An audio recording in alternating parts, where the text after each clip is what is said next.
So আজকে আমরা chapter 8 দেখব। চ্যাপ্টার 8 হচ্ছে নেটওয়ার্ক লেয়ার।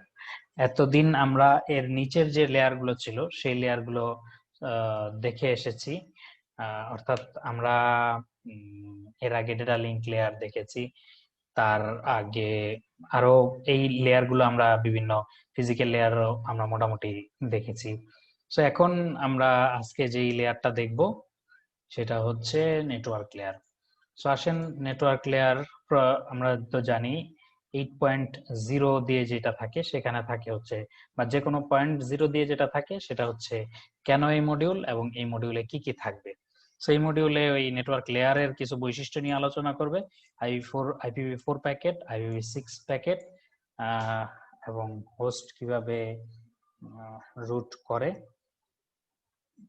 রাউটিং টেবিল কিভাবে ইউজ করে বা কি এই জিনিসগুলো, এবং রাউটারের রাউটিং টেবিল নিয়ে এখানে কিছু কথাবার্তা বলবে, বাস এতটুকুই। সো আসেন আমরা একটু সামনে আগাই। সো 8.1 হচ্ছে নেটওয়ার্ক লেয়ার নিয়ে, এটার বৈশিষ্ট্য নিয়ে কথাবার্তা। 8.2 হচ্ছে IPv4, 8.3 IPv6, তারপরে পরেরটা হাউ এ হোস্ট রুটস, কিভাবে হোস্ট এই ফরওয়ার্ড করে, তারপরটা হচ্ছে ওই রাউটিং নিয়ে কিছু কথাবার্তা বলবে, এই শেষ। সো আসেন নেটওয়ার্ক লেয়ার নিয়ে একটু দেখি আমরা। সো নেটওয়ার্ক লেয়ার হচ্ছে OSI layer 3 provides services to allow in devices to exchange data across network. So network to network যখনই আপনাকে ডেটা পাস করতে হবে এক নেটওয়ার্ক থেকে আরেক নেটওয়ার্কে, তখনই নেটওয়ার্ক লেয়ারের থ্রুতে আপনার যেতে হবে, এছাড়া কোনো উপায় নেই। ঠিক আছে। সো এই নিচে দেখা যাচ্ছে নেটওয়ার্ক লেয়ারে দুইটা প্রোটোকল আমরা দেখতে পাচ্ছি। একটা হচ্ছে IPv4 ইন্টারনেট প্রোটোকল ভার্সন 4 এবং আরেকটা হচ্ছে IPv version 6। Okay, so as shown in the figure, IPv version 4 and IPv version 6 are the principal network communication protocols. Other network protocols include routing protocol, OSPF, messaging protocol, and ICMP. এগুলাও আসলে ওই OSPF বা ICMP কিছু আছে routing protocol, বা কিছু আছে just message passing protocol. এগুলো আসলে এই লেয়ারেই আলোচিত হবে, বা এই লেয়ারেরই অংশ বলতে হবে। So to accomplish end-to-end communication across network boundary, network layer protocol performs 4 basic operation. So চারটা বেসিক অপারেশন এই নেটওয়ার্ক লেয়ার করে থাকে। একটা হচ্ছে addressing in devices, in device গুলোকে বিভিন্ন ইউনিক আইপি অ্যাড্রেস দেওয়ার জন্য এই লেয়ারটা দায়ী। অর্থাৎ এই যে IPv4 একটা অ্যাড্রেস যে আপনি পাচ্ছেন, এটা দেওয়ার জন্য এই নেটওয়ার্ক লেয়ার দায়ী। ওকে, তারপর encapsulation আর কি। The network layer encapsulates the protocol data unit PDU from the transport layer into a packet. So এই ট্রান্সপোর্ট লেয়ার, উপরের লেয়ারটা থেকে যেই ডেটাটা আসবে সেটাকে কি করে, এনক্যাপসুলেট করে। এটাকে এই প্যাকেট, একটা প্যাকেটের মধ্যে এটাকে রেখে তারপর সে এটার উপরে একটা আস্তরণ তৈরি করে, বা একটা হেডার ফুটার এগুলা সে লাগিয়ে দেয়। আমরা এটা আগেও দেখেছি যে উপর থেকে যেটা আসতে থাকে একটার উপর আরেকটা, একটার উপর আরেকটা, সরি, এই ধরনের আপনার লাগাতে থাকে আর কি, হেডার বা হেডার ফুটার, এই জিনিসগুলো একটার উপর আরেকটা দিতে থাকে আর কি, এনক্যাপসুলেট করতে থাকে। ঠিক আছে। এই যে the encapsulation process adds IP header information such as IP address of the source and destination. অর্থাৎ একটা হেডার, সে আইপি হেডার এই ইনফরমেশন অ্যাড করে দেয় এই এনক্যাপসুলেশন প্রসেসের মধ্যে, যেটার মধ্যে সোর্সের অর্থাৎ সেন্ড কে করতেছে সেই অ্যাড্রেসটা, রিসিভ কে করবে সেই অ্যাড্রেসটা, এই জিনিসগুলো থাকে। The encapsulation process is performed by the source of the IP packet. So এই এনক্যাপসুলেশন কারণের কাজটা করে থাকে যে এই প্যাকেটটা পাঠাবে সেই এন্ডে এটা হয়ে থাকে। ঠিক আছে। আর ডি-এনক্যাপসুলেশন যেটা, এটা হচ্ছে ডেস্টিনেশন। এই যে deencapsulation process is perform by the destination host of the packet. অর্থাৎ এক জায়গা থেকে যাচ্ছে, যাওয়ার সময় এই এনক্যাপসুলেশনটা করতেছে সোর্স, আর ওখানে যখন প্যাকেটটা পাচ্ছে তখন প্যাকেটটাকে ডিএনক্যাপসুলেট করতে হচ্ছে, জাস্ট উল্টা প্রসেসটা করে ভিতর থেকে এটা বের করতে হচ্ছে। আইপি হেডার রিমুভ করে সে ভিতর থেকে তার ডেটাটা বা পরের লেয়ারের যে ডেটাটা আছে এটা বের করতেছে। লেয়ার 4 পিডিইউ বলা হচ্ছে এটাকে আর কি। আচ্ছা, আরেকটা হচ্ছে routing. The network layer provides services to direct the packets to a destination host or another network on another network. To travel to other networks, the packet must be processed by a router. So অন্য নেটওয়ার্কে যেতে হইলে অবশ্যই তাকে একটা রাউটারের থ্রুতে যেতে হবে, আদারওয়াইজ অন্য নেটওয়ার্কে যাওয়া পসিবল না। The role of the router is to select the best path and direct packets towards the destination host in a process known as routing. So routing protocol গুলোর মাধ্যমে বা রাউটিং এর কোন একটা রাউটিং প্রসেসের মাধ্যমে এটা ডেস্টিনেশনের যাওয়ার জন্য বেস্ট পাথটা সে চুজ করে এবং সেখানে সে এই প্যাকেট পাঠিয়ে দেয়। এটা হচ্ছে রাউটারের কাজ। ওকে, so a packet may cross many routers before reaching the destination towards the reaching the destination host. ডেস্টিনেশনে পৌঁছার আগে যে কোনো সংখ্যক রাউটার সে হয়ে যেতে পারে, এটা তো আমরা জানি। each router a packet crosses to reach the destination host is called a hop. অর্থাৎ মাঝখানে যে সমস্ত রাউটার হয়ে সে গেল সেগুলোর প্রত্যেকটাকে এক একটা হপ বলা হয় আর কি। আচ্ছা, সো এই চারটা কাজ হচ্ছে একটা এই নেটওয়ার্ক লেয়ারের মেইন কাজ। অ্যাড্রেসিং ইন ডিভাইসেস, অর্থাৎ ইন ডিভাইস গুলোকে একটা অ্যাড্রেস দেওয়া, হোস্ট গুলোকে একটা অ্যাড্রেস দেওয়া। এনক্যাপসুলেশন হচ্ছে ওই যে আগের লেয়ার থেকে যেই পিডিইউটা আসতেছে এটাকে কি বলে এনক্যাপসুলেট করা, এটাকে এটার উপর একটা হেডার ইনফরমেশন অ্যাড করা, অর্থাৎ এই হোস্টের আইপি অ্যাড্রেস কি, ডেস্টিনেশন আইপি অ্যাড্রেস কি, এগুলো অ্যাড করা। সিমিলার জাস্ট অপোজিট ওয়ার্কটা হবে ডিএনক্যাপসুলেশন, যেটা হয় হচ্ছে ডেস্টিনেশন এন্ডে সেই এটাকে জাস্ট খুলে আর কি। সো এনক্যাপসুলেশন হচ্ছে জাস্ট সোর্স এন্ডে এটাকে প্যাকেটের উপরে প্যাকেট করতেছে, আর ডিএনক্যাপসুলেশন অর্থাৎ ডেস্টিনেশন এন্ডে এটাকে প্যাকেটগুলো খোলার পরে খোলার পরে খোলা এরকম করতেছে।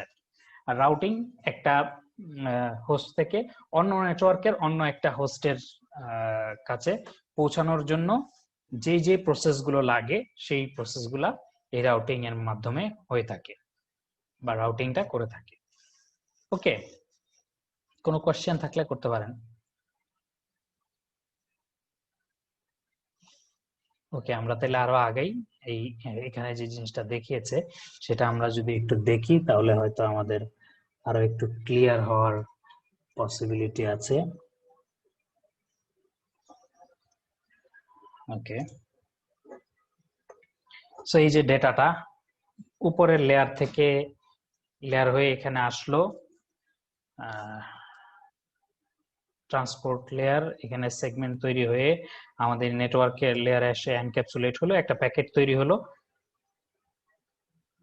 এটা আবার এনক্যাপসুলেট হলো ডাটা লিংক লেয়ারে, তারপর ফিজিক্যাল লেয়ার থেকে এটা এরকম ডাটা হয়ে রাউটিং হলো, রাউটিং হয়ে গিয়ে আবার ওই পাশে এই ফ্রেমটা ডিএনক্যাপসুলেট হলো, তারপর প্যাকেট হলো, প্যাকেটটাকে আবার ডিএনক্যাপসুলেট করে সেগমেন্ট ট্রান্সপোর্ট লেয়ার থেকে ডেটাটা পেয়ে তারপরে এই লেয়ার গুলো হয়ে জাস্ট ডেস্টিনেশনের কাছে পৌঁছে গেল। ঠিক আছে, এখানে জাস্ট একটা ওভারভিউ ডেমনস্ট্রেট করেছে তারা। সো এখানে আইপি এনক্যাপসুলেশনের কিছু কথাবার্তা বলেছে। এই যে মেইন ডেটাটা, এটার মধ্যে একটা সেগমেন্ট হেডার, ট্রান্সপোর্ট লেয়ার তো এই সেগমেন্ট হেডারটা অ্যাড করে এবং এই ডেটাটার উপরে এটাকে বলা হচ্ছে ট্রান্সপোর্ট লেয়ার পিডিইউ। ঠিক আছে, ট্রান্সপোর্ট লেয়ার পিডিইউটাই হচ্ছে আমাদের এই নেটওয়ার্ক লেয়ারের ডেটা, এটার উপরে আমরা আমাদের একটা আইপি হেডার অ্যাড করা হচ্ছে যেটাকে আসলে বলা হচ্ছে নেটওয়ার্ক লেয়ার পিডিইউ বা আইপি প্যাকেট। ঠিক আছে, সো এই আইপি প্যাকেট এইটাকে হচ্ছে এরপরে আপনার পাঠানো হয় আর কি। ওকে, এখানে আরো বিভিন্ন জিনিসপত্র আছে, এগুলো যদি আপনারা চান তাইলে দেখতে পারেন।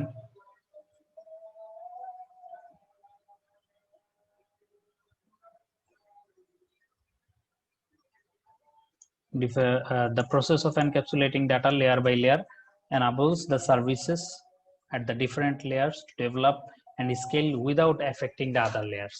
So এক লেয়ার আরেক লেয়ারকে কোনো এফেক্ট করে না।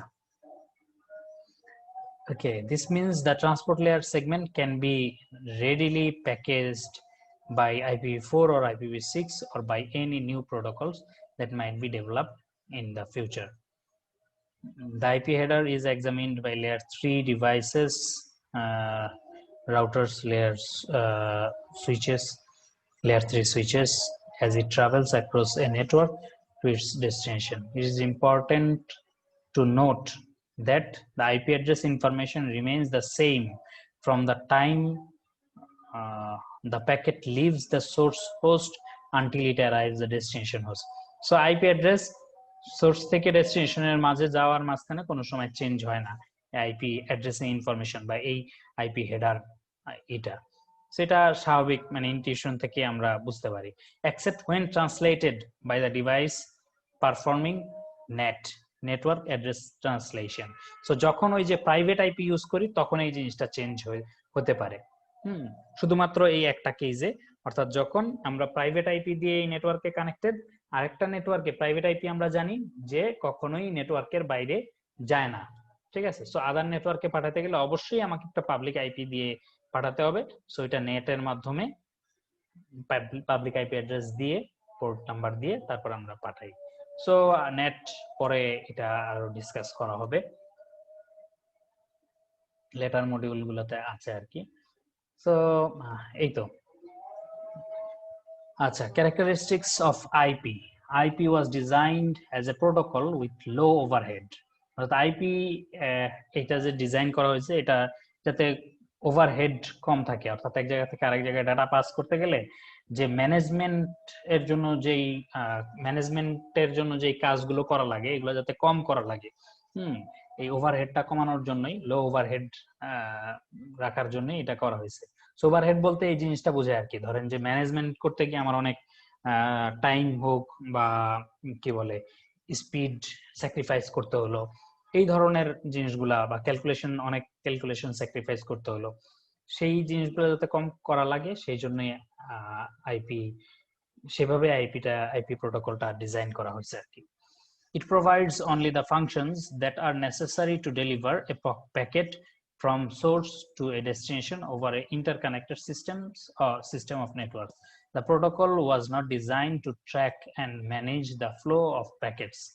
আচ্ছা, প্রোটোকলটা ডিজাইন করা হয় নাই প্যাকেটের ফ্লো বা এই ধরনের প্যাকেট ম্যানেজ করার, ট্র্যাক রাখার এই জিনিসগুলোর জন্য এই আইপি প্যাকেট ডিজাইন করা হয় নাই, ঠিক আছে। এগুলোর জন্য অন্যান্য প্রোটোকল কি থাকতে পারে।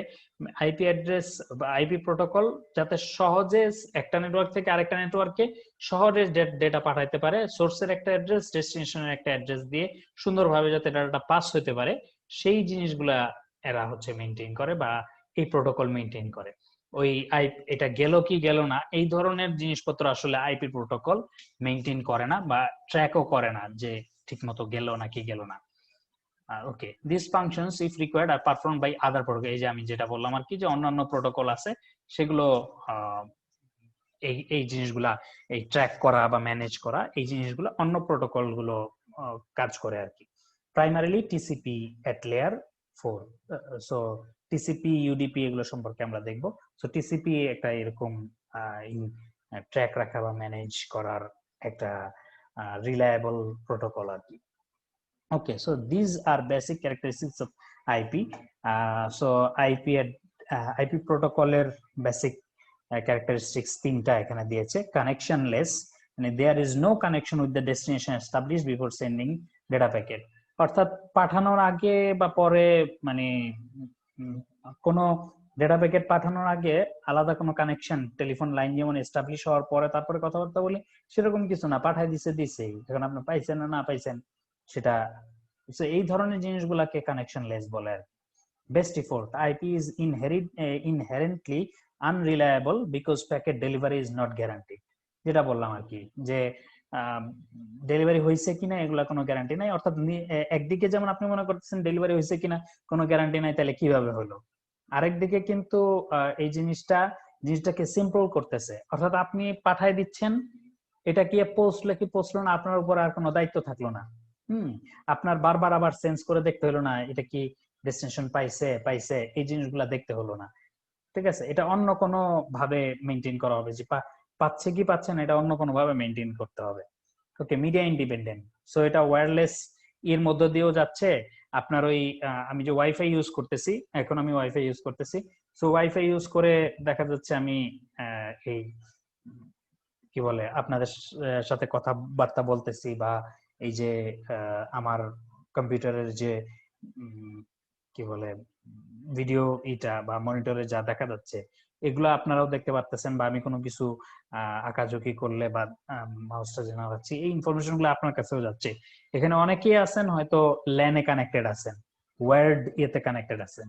ঠিক আছে, সো আমার এখান থেকে এই ওয়্যারলেস মিডিয়া দিয়ে যাচ্ছে, যাওয়ার পর হয়তো লিঙ্ক3 রোদের ফাইবার কেবল, ওই ফাইবার কেবলের মতো দিয়ে যাচ্ছে, তারপরে আবার আপনার আরেকটা জায়গায় আপনার ওখানে যে অন্য কোনো ধরনের ওয়্যারের মতো দিয়ে যাচ্ছে, যে তারপরে আপনার কম্পিউটারে হয়তো যাচ্ছে আর কি। ঠিক আছে, সো মিডিয়ার উপরে এটা কোনো কিছুই ডিপেন্ড করতেছে না কোন মিডিয়া দিয়ে যাচ্ছে, কপার, ফাইবার অপটিক, ওয়্যারলেস, যে কোনো ক্যারিং মিডিয়া দিয়ে এটা কাজ হচ্ছে। সো এই তিনটা হচ্ছে বেসিক আইপির ক্যারেক্টারিস্টিক্স: কানেকশনলেস, বেস্ট এফোর্ট এবং মিডিয়া ইন্ডিপেন্ডেন্ট। সো এটা হচ্ছে ওই কানেকশন লেসটা ওই সেন্ডিং এর কথা বলতেছে, আর বেস্ট এফোর্টটা বলতেছে যে ওই ডেলিভারি, সেন্ডিং করার পরে যে তার ওই কি বলে কোনো ডেলিভারি রাখতে হচ্ছে না, এটাকে বেস্ট এফোর্ট বলতেছে। আর একটু নিচে গেলে তারা এটা প্রত্যেকটারই একটা ডিটেইল দেওয়ার কথা। সো এই কানেকশন লেস অ্যানালজি এটা একটু দেখিয়েছে তারা একটু। এই connection less analogy meanings that no dedicated end-to-end connection is created by IP before data send. Connectionless communication is conceptually similar to sending a letter to someone without notifying the recipient in advance. The figure summarizes this key point. এই যে লেটারটা পাঠানো হলো, তারপরে এখান থেকে লেটারটা এই এর মাধ্যমে মেইল বক্সের মাধ্যমে তারপরে এখানে গাড়ি নিয়ে তারপরে এরকম বাসায় পৌঁছায় দিল। কিন্তু মানে এটার কোনো নোটিফিকেশন যে আবার আসবে যে ওকে লেটারটা ওখানে গিয়ে পৌঁছছে, এরকম কোনো কিছু নাই সেখানে। Connectionless data communication work on the same principle as shown in the figure. IP requires no initial exchange of control information before packets are forward. So প্যাকেটটা সেন্ড করে দিল, জাস্ট এখানে চলে গেল। এখান থেকে আবার কোনো নোটিফিকেশন যে হ্যাঁ আমি এটা পাইছি বা সামথিং লাইক দ্যাট, এখান থেকে কোনো কিছুই পাঠানো হচ্ছে না। Okay, best effort. IP also does not require additional fields in the header to maintain an established connection. This process greatly reduces the overhead of IP. So এটা যদি আবার হিসাব রাখা লাগতো যে প্রথম আইপি প্রথম প্যাকেটটা গেল কিনা, তারপরে প্রথম প্যাকেট পাওয়ার আগে দ্বিতীয় প্যাকেট সে গ্রহণ করবে না, এরকম যদি হইতো তাইলে আসলে জিনিসটা ওভারহেড বেড়ে যেত। এটা ট্র্যাক আপনি মনে করতে পারেন যে তাইলে একটা মাঝখান দিয়ে চলে গেল, এটা আবার কিভাবে পাবে, এটা অন্য কোনো প্রোটোকল বা অন্য কোনো ভাবে এটা মেনটেন করা হবে। এই আইপি প্রোটোকল সেটা মেনটেন করবে না, সোজা কথা। ঠিক আছে, মানে আলটিমেটলি আপনি চিন্তা করতে পারেন যে এখান থেকে যে তিনটা ডাটা গেল, packets are routed through the network quickly, some packets may be lost in route. So এই রুটের মধ্যে প্যাকেট লস হয়ে যেতেই পারে। তো সেইটা কিভাবে, তাহলে কিভাবে ডেটা এই মাঝখানে যে একটা ডেটা লস হয়ে গেল সেই ডেটাটা আবার কিভাবে পাবে বা কি, এগুলো অন্য কোনো ভাবে মেনটেন করা হবে, এটা আইপি প্রোটোকল সে দেখবে না। মূল কথা হচ্ছে এটা। ঠিক আছে, আচ্ছা। As an unreliable network layer protocol, IP does not guarantee that all sent packets will be received. Other protocols manage the process of tracking, যেটা আমি বললাম এই যে ensuring their delivery বা ট্র্যাকিং করা, এগুলো অন্য প্রোটোকলটা মেইনটেইন করবে, এগুলো আইপি প্রোটোকল মেইনটেইন করবে না। আচ্ছা, সো মিডিয়া ইন্ডিপেন্ডেন্ট, এটা আপনারা বুঝতেই পারছেন যে কথা কপার ইথারনেট দিয়ে যাচ্ছে, তারপর অপটিক্যাল ফাইবার দিয়ে হয়তো যাচ্ছে, এখানে কপার সিরিয়াল পোর্ট দিয়ে যাচ্ছে, তারপরে আপনার আবার কপার ইথারনেট, তারপরে ওয়্যারলেস দিয়ে অপর প্রান্তে পৌঁছতেছে। সো মিডিয়ার উপরে কোনো ডিপেন্ডেন্সি নাই। সো নেটওয়ার্ক লেয়ারের ক্যারেক্টারিস্টিক্স সম্পর্কে আমরা মোটামুটি জানলাম। এখানে আপনারা এগুলা একটু প্র্যাকটিস করতে পারেন। সো এখানে বলেন দেখি কোনো কোশ্চেন থাকলে বলে ফেলেন, এরপরে আমরা IPv4 এ চলে যাব। আপনারা শুনতে পাচ্ছেন তো না? স্যার এখানে হ্যাঁ বললো নেটওয়ার্ক লেয়ার প্রোটোকলের মধ্যে প্রথমে 7 নাম্বারটা হয়, পরে 6, তারপরে 5, 3, 2, 1 এরকম। তো হ্যাঁ স্যার অ্যাপ্লিকেশনকে 1 নাম্বার তাইলে বললো না কেন, আর লাস্টেরটাকে 7 কেন বললো না? এটা একটা নাম্বারিং করেছে আর কি, অর্থাৎ যত কি বলে ডেপথে যাচ্ছে তত নাম্বারিংটা কম। ফিজিক্যাল লেয়ার ছাড়া, অর্থাৎ ওয়্যারের মাধ্যমে যে ডাটা পাঠাবে এটা হচ্ছে একদম বেসিক, ঠিক আছে? আপনি যদি উপরের লেয়ার গুলা স্কিপ করে কোনোভাবে ফিজিক্যাল লেয়ারে ডাটাটা আনতে পারেন, তারপরেও কিন্তু আপনি ডাটাটা এক জায়গা থেকে আরেক জায়গায় পাস করতে পারবেন।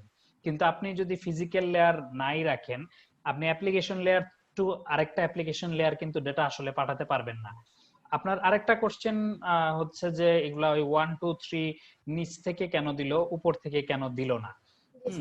এটার একটা কারণ এটাও হইতে পারে, যেহেতু এটা বেসিক, অর্থাৎ 1 নাম্বার লেয়ার ছাড়া 2 নাম্বার লেয়ার হচ্ছে না, 2 নাম্বার লেয়ার ছাড়া 3 নাম্বার লেয়ার হচ্ছে না, 3 নাম্বার লেয়ার ছাড়া 4 নাম্বার লেয়ার, এই যে একটা ব্যাপার থেকে যাচ্ছে। যেহেতু ফিজিক্যাল লেয়ার ছাড়া আসলে পসিবল না, সো এটাকে 1 নাম্বার লেয়ার রাখতেছে। ওকে, তারপরে এই ডেটাটাই এনক্যাপসুলেট করা ডেটা লিংক লেয়ারে।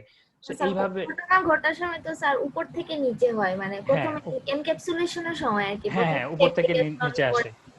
হ্যাঁ উপর থেকে নিচে আসে, কিন্তু ওই যে যে জিনিসটা বললাম যে মানে এটা এক্সাক্ট কারণ যদি বলেন তাহলে সেটা আমি নিজেও জানি না, কিন্তু আমি ইনটিউশন থেকে যতটুকু বলতে পারি সেটা হচ্ছে যে যেহেতু নিচের লেয়ার গুলা বেশি ইম্পর্টেন্ট, অর্থাৎ আপনি যদি এই ডেটা লিংক লেয়ার বা নেটওয়ার্ক লেয়ার এগুলোর জন্য অন্য কোনো প্রোটোকলও ডিজাইন করেন, ডিজাইন করে প্যারালালি ওখান থেকে এনে আপনি ফিজিক্যাল লেয়ার দিয়ে পাস করে করতে পারবেন।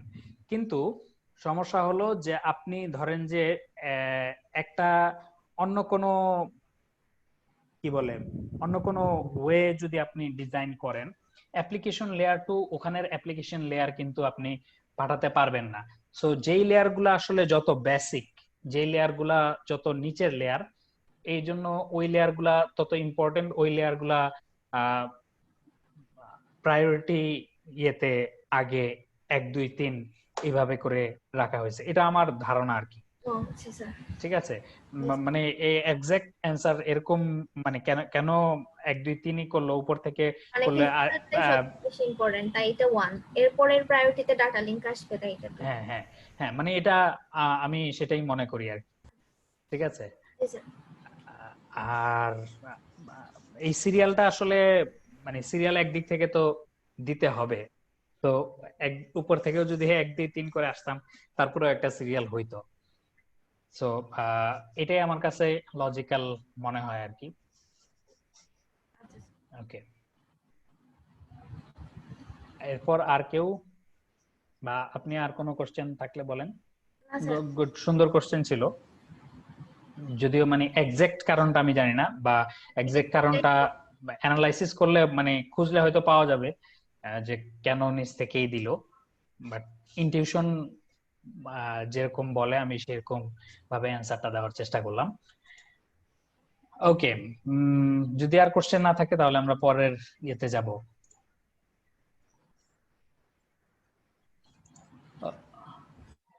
আচ্ছা, সো আমরা IPv4 প্যাকেট হেডার এখানে একটু দেখি কি বলে।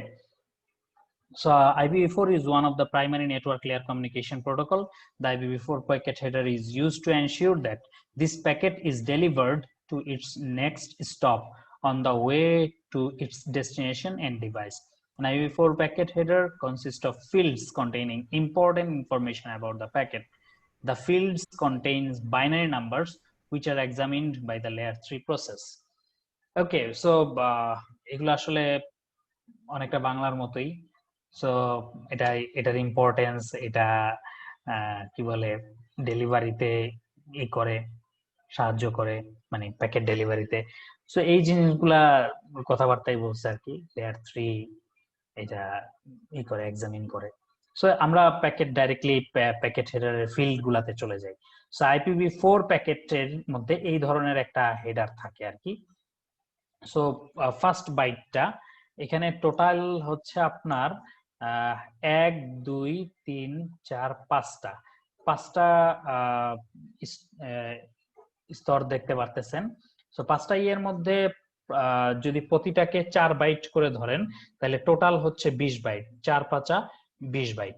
সো টোটাল এখানে 20 বাইট আছে। প্রতি 1 বাইটের মধ্যে এটা হচ্ছে ফার্স্ট বাইট, এটা সেকেন্ড বাইট, এটা থার্ড বাইট, এটা ফোর্থ বাইট, কোনটা কত বাইট নেয় এখান থেকে আপনি বুঝে ফেলতে পারতেছেন। সো ফার্স্টেই থাকবে হচ্ছে 1 বাইট। এই 1 বাইট প্রথম বাইটটার মধ্যে ফার্স্ট 4 বিট দিয়ে এটা কোন ভার্সন, অর্থাৎ IPv4 হলে কি থাকবে 0100 এবং IPv6 হলে 0110 এরকম থাকবে আর কি। ঠিক আছে, অর্থাৎ IPv ভার্সন। হ্যাঁ, IPv4 হলে এখানে 0100, তারপরে ইন্টারনেট হেডার লেন্থ। ওকে, এটা একটা জিনিস। তারপরে এখানে DS, DSCP, ECN, এটা হচ্ছে সেকেন্ড বাইট। এগুলা সম্পর্কে যতটুকু নিচে বলে আমরা সেই জিনিসগুলো জানবো। আর এর চেয়ে বেশি খুব বেশি ইন্টারেস্ট থাকলে আমরা ইন্টারনেটেও দেখতে পারি। আচ্ছা, এরপরে হচ্ছে টোটাল লেন্থ। এই 2 বাইট জুড়ে অর্থাৎ 16 বিট ধরে এই কি বলে এই প্যাকেটটার লেন্থ থাকবে। তারপর একটা আইডেন্টিফিকেশন নাম্বার, ফ্ল্যাগটা থাকবে কয় বাইট কয় বিট মিলে সেটার একটা ব্যাপার আছে। ফ্র্যাগমেন্ট অফসেট থাকবে। টাইম টু লিভ TTL বলা হয় অনেক সময়, অর্থাৎ এখানে একটা দিয়ে দেওয়া হয়, নাম্বার দিয়ে দেওয়া হয়, সেটা হচ্ছে এক একটা হপে গিয়ে এক এক করে কমতে থাকে। যখন এটা 0 হয়ে যায় তখন এটা ডিসকার্ড করে দেয়, এটা ফিনিশ হয়ে যায়। সো এটা দিয়ে ধরেন যে একটা প্যাকেট আমি ইন্টারনেটে ছেড়ে দিলাম, এরপর এটা যে খালি ঘুরতেই থাকবে কিয়ামত পর্যন্ত, এটা খালি বিভিন্ন রাউটার গুলাকে জাম করে ফেলবে, এরকম হইলে তো হ্যাকাররা জাস্ট এরকম করে অনেক জ্যাম করে ফেলতো। সো এই জন্য মানে এই ধরনের একটা TTL রাখা হয় যাতে একসময় এটা ভ্যানিশ হয়ে যায়। ঠিক আছে, সাধারণত 30 বা এরকম করে রাখা হয়। তো এটাকে একটু বলে নিলাম কারণ এটা একটা ইম্পর্টেন্ট জিনিস।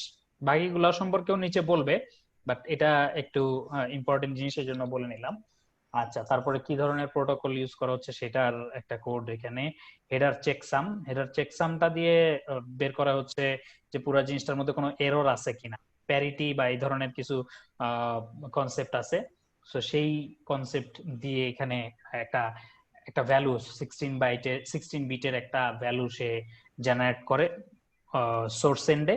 সো সেটা দিয়ে পাঠায় এবং ওই পাশ থেকে যখন ডেস্টিনেশন এন্ডে দেখে যে এই ডেস্টিনেশন এন্ডেও সেম প্রসেসটা চালিয়ে যদি সেম চেক হেডার সামটা পায় তাহলে বুঝে যে হ্যাঁ এটার মধ্যে মাঝখানে কেউ এটা ম্যানিপুলেট করে নাই। ঠিক আছে, আর নাইলে সে বুঝে যে এটার মধ্যে এরর আছে, মাঝখানে কোনো বিট অল্টার্ড হয়ে গেছে, ইন্টেনশনালি হোক আর আনইনটেনশনালি হোক, সো সে এটা ডিসকার্ড করে। ওকে, সো নিচে একটু আমরা ফিল্ড গুলো একটু দেখি। ভার্সন হচ্ছে কন্টেন্ট ওভারহেড বলা হচ্ছে। হ্যাঁ, এটাকে কি ওভারহেড বলা হচ্ছে? এই জিনিসটাকে ওভারহেড না, 20 বাইটের এই ওভারঅল জিনিসটাকে কি ওভারহেড বলা হচ্ছে? না, ওভারহেড হচ্ছে একটা কনসেপ্ট যেটা হচ্ছে ধরেন যে কি বলে ওভারহেড বলতে এটা হচ্ছে ম্যানেজমেন্ট করার জন্য ধরেন যে কাজটা, ঠিক আছে, এই কাজটা যত বেশি হবে ওভারহেড তত বেশি। একটা জিনিস ম্যানেজ করার জন্য যত বেশি কাজ করতে হবে ওটার ওভারহেড তত বেশি আর কি। ঠিক আছে, বা যত বেশি জটিল জিনিসটা হবে ওইটার ওভারহেড তত বেড়ে যাবে। ঠিক আছে, ওভারহেড এখানে এই ধরনের কোনো ফিল্ড বা এরকম কোনো কিছু না। ওভারহেড হচ্ছে একটা জেনারেল কনসেপ্ট, এটা সব যে কোনো ফিল্ডেই, আমাদের কম্পিউটার সায়েন্সের অন্যান্য ফিল্ডেও আপনি দেখবেন যে এই ওভারহেড কথাটা ইউজ হয়, বা আপনার সিভিল ইঞ্জিনিয়াররা এরাও এটা খুব ইউজ করে আর কি, ওভারহেড। আচ্ছা, হ্যাঁ, আর কেউ কি কিছু বলতে চাচ্ছেন? ওকে, সো সিগনিফিকেন্ট ফিল্ড গুলো এখানে বলতেছে। এই ভার্সনের কথা আগেই বলেছি, এই যে 0100 এটা হচ্ছে 4 বিট। হ্যাঁ, তারপরে হচ্ছে differentiated service or diffserv, formerly called the type of service toss field. The DS field is a 8-bit field used to determine the priority of each packet. অর্থাৎ এই DS ফিল্ডটা যে আছে এই ফিল্ডটাতে 8টা বিট থাকবে এবং এইটা ডিটারমাইন করবে কি এটার প্রায়োরিটি কত, এই প্যাকেটটার প্রায়োরিটি কত। The 6 most significant bits of diffserv field are the differentiated service code point DSCP, আর একটা হচ্ছে ECN বা explicit congestion notification. So 6টা বিট হচ্ছে ডিএসসিপি আর 2টা বিট হচ্ছে ইসিএন। সো এগুলো সম্পর্কে যদি আরো জানতে মনে চায় তাহলে সার্চ দিয়ে দেখতে পারেন। আমরা জাস্ট একটা ওভারভিউ দিলাম যে ডিএস টা দিয়ে এই প্যাকেটটার প্রায়োরিটি কেমন সেইটা সেট করা হয়। এই প্রায়োরিটির মধ্যে আবার 2 ভাগে ভাগ করা হয়েছে, ডিএসসিপি আর ইসিএন, প্রায়োরিটির 2টা অংশ আর কি, আর কিছুই না। ওকে, হেডার চেকসামের কথা এরপরে বলেছে, this is used to detect corruption in the IPv4 header. অর্থাৎ এই IPv4 হেডারের মধ্যে কোনো ধরনের করাপ্টেড বিট, বললাম যে ইন্টেনশনালি হোক বা আনইনটেনশনালি হোক, কোনো বিট করাপ্ট হয়ে গেছে কিনা এটা সে ধরতে পারে। ঠিক আছে, সো সেই হেডার চেকসামটা এটা এনশিওর করে যে এটার মধ্যে কোনো করাপশন হয় নাই।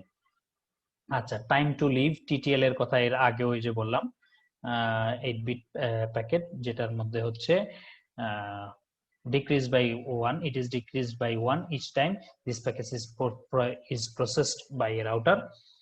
If TTL field decrements to 0, the router discards the packets and send an ICMP time exceeded message to the source IP address. So source IP address কে একটা মেসেজ পাঠায় দেয় যে তোমার এটা টাইম শেষ হয়ে গেছে, এই ধরনের একটা ICMP মেসেজ পাঠায় দেয় আর কি।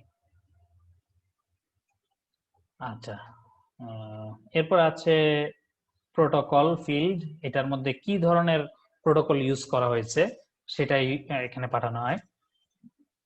নেক্সট লেভেল প্রোটোকল, অর্থাৎ এর পরের লেভেলের প্রোটোকলটা কি সেটা এখানে বলা হয়। এটা হচ্ছে 8-bit binary value indicates the data payload type that the packet is carrying, which enables the network layer to pass the data to the appropriate upper layer protocol. Common values includes ICMP, just message পাঠানোর জন্য, TCP, UDP, এগুলি কোনটার জন্য কত code, ICMP এর জন্য 1, TCP এর জন্য 6 কে আপনার 8 বিটে কনভার্ট করলে যত হয়, UDP এর জন্য এই প্রোটোকল কোড হচ্ছে 17। সো এগুলা দিয়ে আরো বিভিন্ন থাকলে সেই প্রোটোকলটা সে এখানে জানিয়ে দেয় আর কি।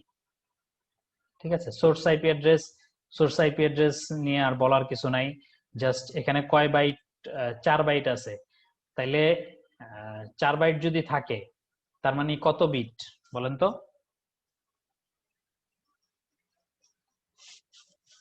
4 বাইট মানে কত বিট?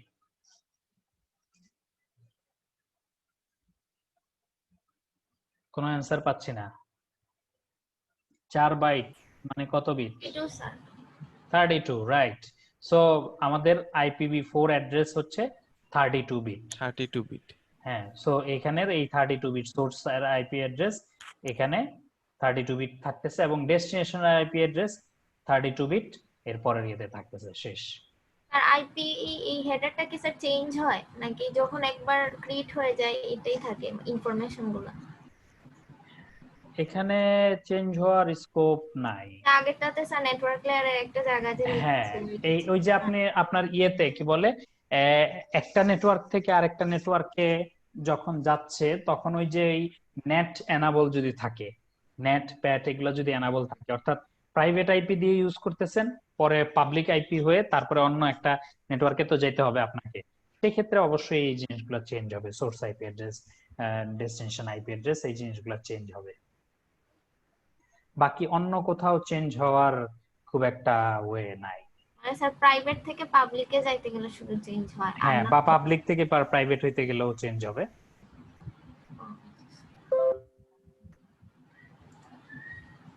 ঠিক আছে, এখানে আরো কিছু ওই বাকি এগুলার ক্ষেত্রে টোটাল লেন্থ এবং ইন্টারনেট হেডার লেন্থ এগুলো সম্পর্কে একটু হালকা পাতলা বলেছে, এগুলো ইন্টারেস্ট থাকলে পড়ে দেখতে পারেন। ওকে, সো এখানে একটা ভিডিও দিয়েছে, এই ভিডিওটা আমরা একটু দেখার চেষ্টা করি।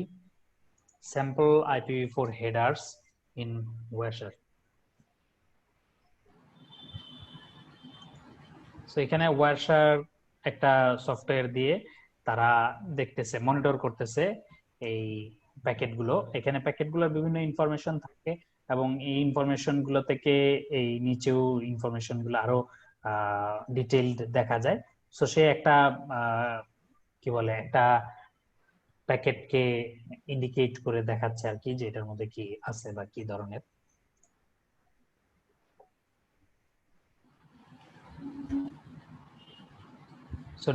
সে এই প্যাকেটটার মধ্যে ডিটেইল দেখার সময় নেটওয়ার্ক লেয়ার যে প্যাকেটের ইনফরমেশন আছে সেটাকে এক্সপেন্ড করে সে দেখতেছে এই যে ভার্সন 4, হেডার লেন, তারপরে এই যে total lane, flag, ফ্রেগমেন্টেশন, protocol, checksum, তারপর সোর্স ডেস্টিনেশন, এই জিনিসগুলো সে দেখতেছে।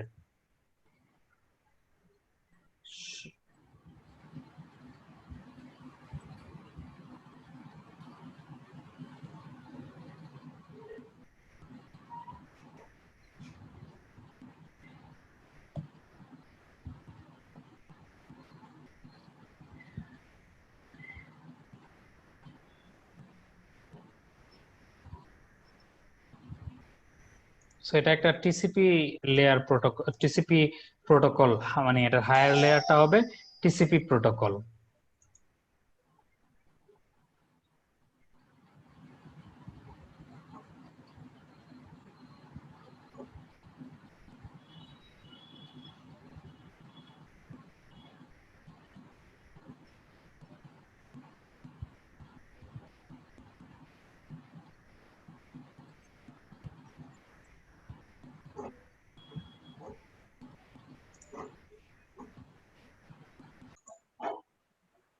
ওকে, আমার এটার এই ভিডিওটার স্পিড একটু ফাস্ট দেওয়া আছে, সো আপনার কারো যদি অসুবিধা হয় এটা একটু স্লো দেখতে পারেন আর কি।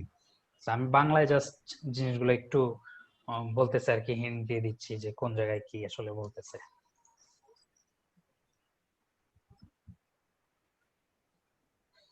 আচ্ছা, এখানে ফ্ল্যাগ এর মধ্যে এই 02 হেক্সাডেসিমাল নাম্বার এটা পাঠাচ্ছে, এটার মানে হচ্ছে ডোন্ট ফ্র্যাগমেন্ট। ডোন্ট ফ্র্যাগমেন্ট মানে হচ্ছে এই অনেক সময় কিছু আমাদের যেই প্যাকেট থাকে বা ফ্রেম থাকে এগুলো তো অনেক বড় হইতে পারে। সো বড় হইলে তো ফ্র্যাগমেন্ট করে, ফ্র্যাগমেন্ট মানে ভাগে, কয়েক ভাগে ভাগ করে তারপরে পাঠায়। সো এখানে এইটা ফ্ল্যাগটা যদি অন করে দেওয়া হয় যে এটাকে আর ভাঙবেন না, ঠিক আছে, এটাকে একবারেই পাঠাইতে হবে, সো সেই ক্ষেত্রে এই ডোন্ট ফ্র্যাগমেন্টটা অন করে দেওয়া হয়, 02 কোডটা দিয়ে দেওয়া হয় ফ্ল্যাগের মধ্যে। তার মানে সে হচ্ছে আর ভাঙবে না। ফ্র্যাগমেন্ট অফসেট একটা বিষয় থাকে, মানে হচ্ছে ফ্র্যাগমেন্টের মধ্যে বাইট গুলাকে যদি আমরা বিভিন্ন 0, 1, 2, 3 করে এরকম বাইট নাম্বারিং করি, তাহলে ধরেন প্রথম 10টা বাইট একটা ফ্র্যাগমেন্টে দিলাম, প্রথম সেগমেন্টটাতে দিয়ে দিলাম, তারপরের 10টা বাইট আরেকটা সেগমেন্টে দিলাম। প্রথম বাইটটার মধ্যে 0 থেকে 9 পর্যন্ত বিটগুলা গেল বা বাইটগুলা গেল, তারপরেরটা 10 থেকে। সো এই যে এই ফ্র্যাগমেন্ট অফসেটটা প্রথমটার জন্য যাবে 0, পরেরটার জন্য 10, তারপর আরো 10 10 করে যদি ভাগ করি তাহলে 20, এইভাবে করে যাবে, যাতে করে ওই পাশে গিয়ে আবার এটা কোন অফসেটে বসবে সেই অফসেটে সাজাতে পারে আর কি, অর্থাৎ বাইট নাম্বার ই করে। এটা কি বুঝতে পারছেন না? আমি একটু একে দেখাবো, একটু লিখেই দেখাই। ধরেন এই বড় একটা ফ্র্যাগমেন্ট, সেইখানে এখানে এখানে এখানে ভাগ করে ই করা হলো। ধরেন এখান থেকে যদি নাম্বারিং শুরু করি তাহলে এটা 0, 1, 2, 3, 4, 5 করে, ধরেন এখানে আসে 10, এখানে 11, 12, 13, 14 করে 20। সো এই যে এই আমরা এতটুকুকে একটা প্যাকেট হিসাবে পাঠাইলাম, এতটুকুকে একটা প্যাকেট পাঠালাম, এতটুকুকে একটা প্যাকেট, এইভাবে করে বাকিগুলা করতে থাকবো। সো এই যে এতটুকুকে যে একটা প্যাকেট করে পাঠালাম, এইটার মধ্যে অফসেট থাকবে 0, পরেরটার মধ্যে অফসেট থাকবে 10, তারপরটা 20। সো ওই পাশে ডেস্টিনেশনে যখন যাবে, সো এই প্যাকেটটা যদি কোনোভাবে আগেও চলে যায়, সো সে আগে এই প্যাকেটটার ডেটাগুলো এখানে রাখবে, তারপরে যখন এই জিরোর প্যাকেটটা আসবে তখন এটা এখানে রাখবে, আর যদি না আসে তাহলে সে কোনোভাবে ইনফর্ম করবে যে এটা আসে নাই, সো আবার রিট্রান্সমিট হবে বা সামথিং এভাবে কাজ করবে আর কি। ঠিক আছে, আমি কি মোটামুটি বুঝাতে পারলাম না? এই দুইটা জিনিস, টাইম টু লিভ এগুলো তো আগেই বলেছি, প্রোটোকল নেক্সট লেয়ার প্রোটোকল। ওকে, সে আরো কিছু বলুক দেখি।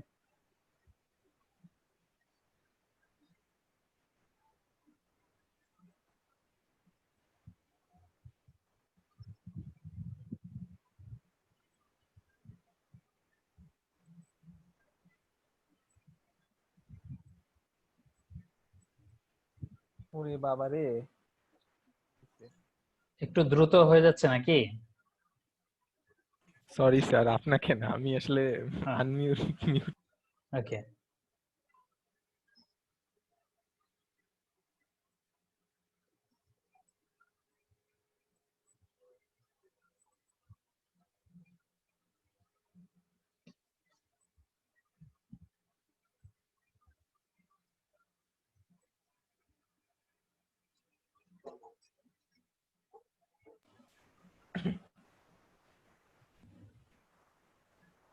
আরেকটা প্যাকেট দেখতেছে।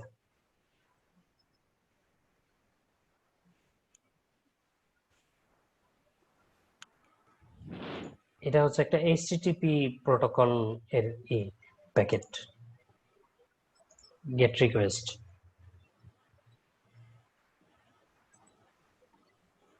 স্যার আসলে হঠাৎ করে বাইরে থেকে খুব বিরিয়ানির গন্ধ আসতেছে আর কি স্যার, এই জন্য তাহলে আপনি তো আছেন অন্য জগতে। না স্যার, ক্লাস করতেছি স্যার, জানালা খোলা তো স্যার, এখন না, আসলে সেটা আর আমি কি বুঝতে করব। পেরেছি, কিন্তু আপনার মানে কি বলে, আপনি চলে যাচ্ছেন হচ্ছে খাওয়া দাওয়া বা বিরিয়ানির গন্ধ আসতে থাকলে তখন তো আপনার আসলে খুব বেশি কনসেন্ট্রেট করা একটু কঠিন। যাই হোক, স্যার আমরা ভোজন রসিক মানুষ তো স্যার, এই জন্য। গুড। স্যার একটা অফ টপিক কোশ্চেন ছিল। হ্যাঁ, এইমাত্র যে স্যার একটা কি দিয়ে যে আঁকাইলেন, স্যার এই অপশনটা কিভাবে আনলেন? আচ্ছা, এই অপশনটা কিভাবে আনলাম? এই অপশনটা জাস্ট ওই জুমের অ্যানোটেট একটা অপশন আছে, সেখান হ্যাঁ, থেকে আনলাম আর কি। জুমে যখন শেয়ার করা হয়, কোনো কিছু শেয়ার করা হয়, তখন এই অপশনটা পাওয়া যায় আর কি। অ্যানোটেট একটা অপশন আছে সেখান থেকে আর কি। ওকে, স্যার এই ভিডিওটা আপনি যেটা চালায় রাখছেন কম্পিউটারে, এটাতে কি সাউন্ড আছে? ও, কোনো সাউন্ড শুনতে না, পাচ্ছেন না আপনারা? কোনো ওহো, সাউন্ড এটা তো আগে বলা দরকার ছিল। ও, আই এম রিয়েলি ভেরি আমি সরি। একটু দেরিতে জয়েন করছি আসলে, এই জন্য বোধহয় আগে তো ওকে ওকে, এটার মধ্যে তো সাউন্ড আছে, আমি তো সরি। that this packet এখন is এখন এখন সাউন্ড শোনা যাচ্ছে? 411 bytes compared to the previous. যাচ্ছে। ওকে, আই এম সরি। সাউন্ড না শুনলে তো আসলে কিছুই শোনা গেল না। আমার এখানে তো এমনিতেও সাউন্ড শোনা যায়, সো আই এম সরি। আপনারা আবার একটু শুনে নিয়েন। আমি তারপরেও পুরো জিনিসটা আমি বাংলায় বলার চেষ্টা করেছি প্রত্যেকটা জায়গায়। This packet, Okay. which was only 52 bytes. You can tell that this packet has a lot more information, or is a much larger packet than the previous one.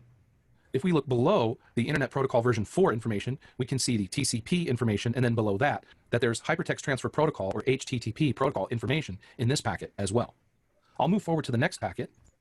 So এটার মধ্যে এই ইনফরমেশন ছাড়াও আরো কিছু টিসিপি প্রোটোকলের information দিয়েছে, বা এইচটিটিপির আরো কিছু মানে ইনফরমেশন এখানে দিয়েছে আর কি। এক্সট্রা ইনফরমেশনও থাকে অনেক সময়। You can see that this packet is the 16th packet captured right up here. It's also from host 192.168.1.109 16th প্যাকেটটার তারা অবজার্ভ করবে আর কি এখন। to host 192.168.1.1, except this is the ICMP protocol. You can see from the information in the packet list window that this is an echo or ping request. ওই যে আমরা ping করি না, অর্থাৎ সে কি অ্যালাইভ আছে নাকি নাই সেটার জন্য সেই প্যাকেট গুলাকে বলা হয় আইসিএমপি। আইসিএমপি প্রোটোকল দিয়ে হচ্ছে আমরা জাস্ট টেস্ট করি যে সে কি অ্যালাইভ আছে নাকি ডাউন হয়ে গেছে। ঠিক আছে, সো সেরকম একটা প্যাকেট এটা। If we look in the Internet Protocol version 4 information in the details area, we can see some minor differences. The version is still 4, the header length is still 20 bytes, But we can see that the flags are slightly different and that the protocol field is now set to 1, indicating that the data portion of this packet is an ICMP protocol message. Notice that in the details window at the bottom here is an expanded area to look at the header information specific to ICMP. So এটার মধ্যে ICMP related কিছু ইনফরমেশনও ছিল আর কি। ওকে, so এটা আপনারা আবার একটু দেখে নিন, আমি তো একটু বললাম আর কি, এরপর আপনারা এখানে নিজেদের আন্ডারস্ট্যান্ডিং একটু চেক করে নেবেন। ওকে, IPv4 নিয়ে আপাতত এতটুকুই। এটা নিয়ে আমরা হয়তো প্যাকেট ট্রেসার বা এগুলোতে আরো খেলাধুলা করব, বাট ওটা আরো পরে।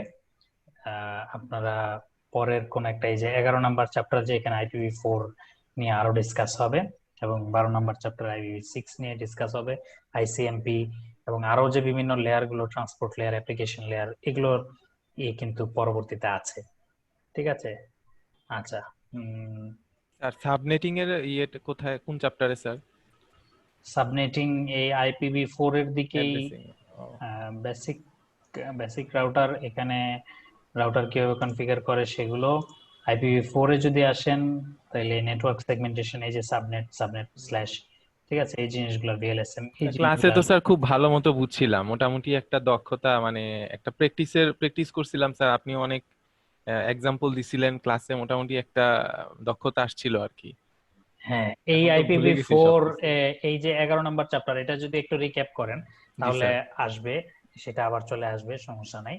আমরা আরেকটু দ্রুত চলে গিয়ে এরপরে মানে সামনের দিন চেষ্টা করব এই দুইটা চ্যাপ্টার, অ্যাড্রেস রেজলিউশন প্রটোকল। হ্যাঁ, অ্যাড্রেস রেজলিউশন প্রটোকল খুব বেশি একটা কঠিন কিছু না, এটা জাস্ট আমরা কিছুক্ষণের মধ্যেই শেষ করে ফেলবো। আপনার জাস্ট মেইনলি 1, 2, 3টা জিনিস আছে এখানে।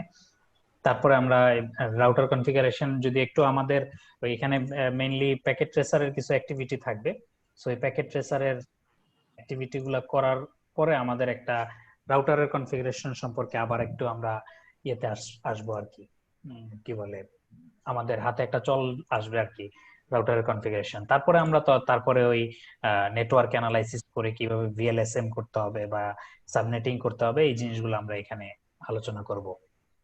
ঠিক আছে, ওকে। সো আমাদের IPv4 গেল, IPv6 নিয়ে জাস্ট একটু আমরা দেখি। সো IPv6 এ কেন আমাদের আসতে হচ্ছে, IPv4 এর কিছু লিমিটেশন থাকার ফলেই আসলে আমাদের IPv6 এ মুভ করতে হচ্ছে।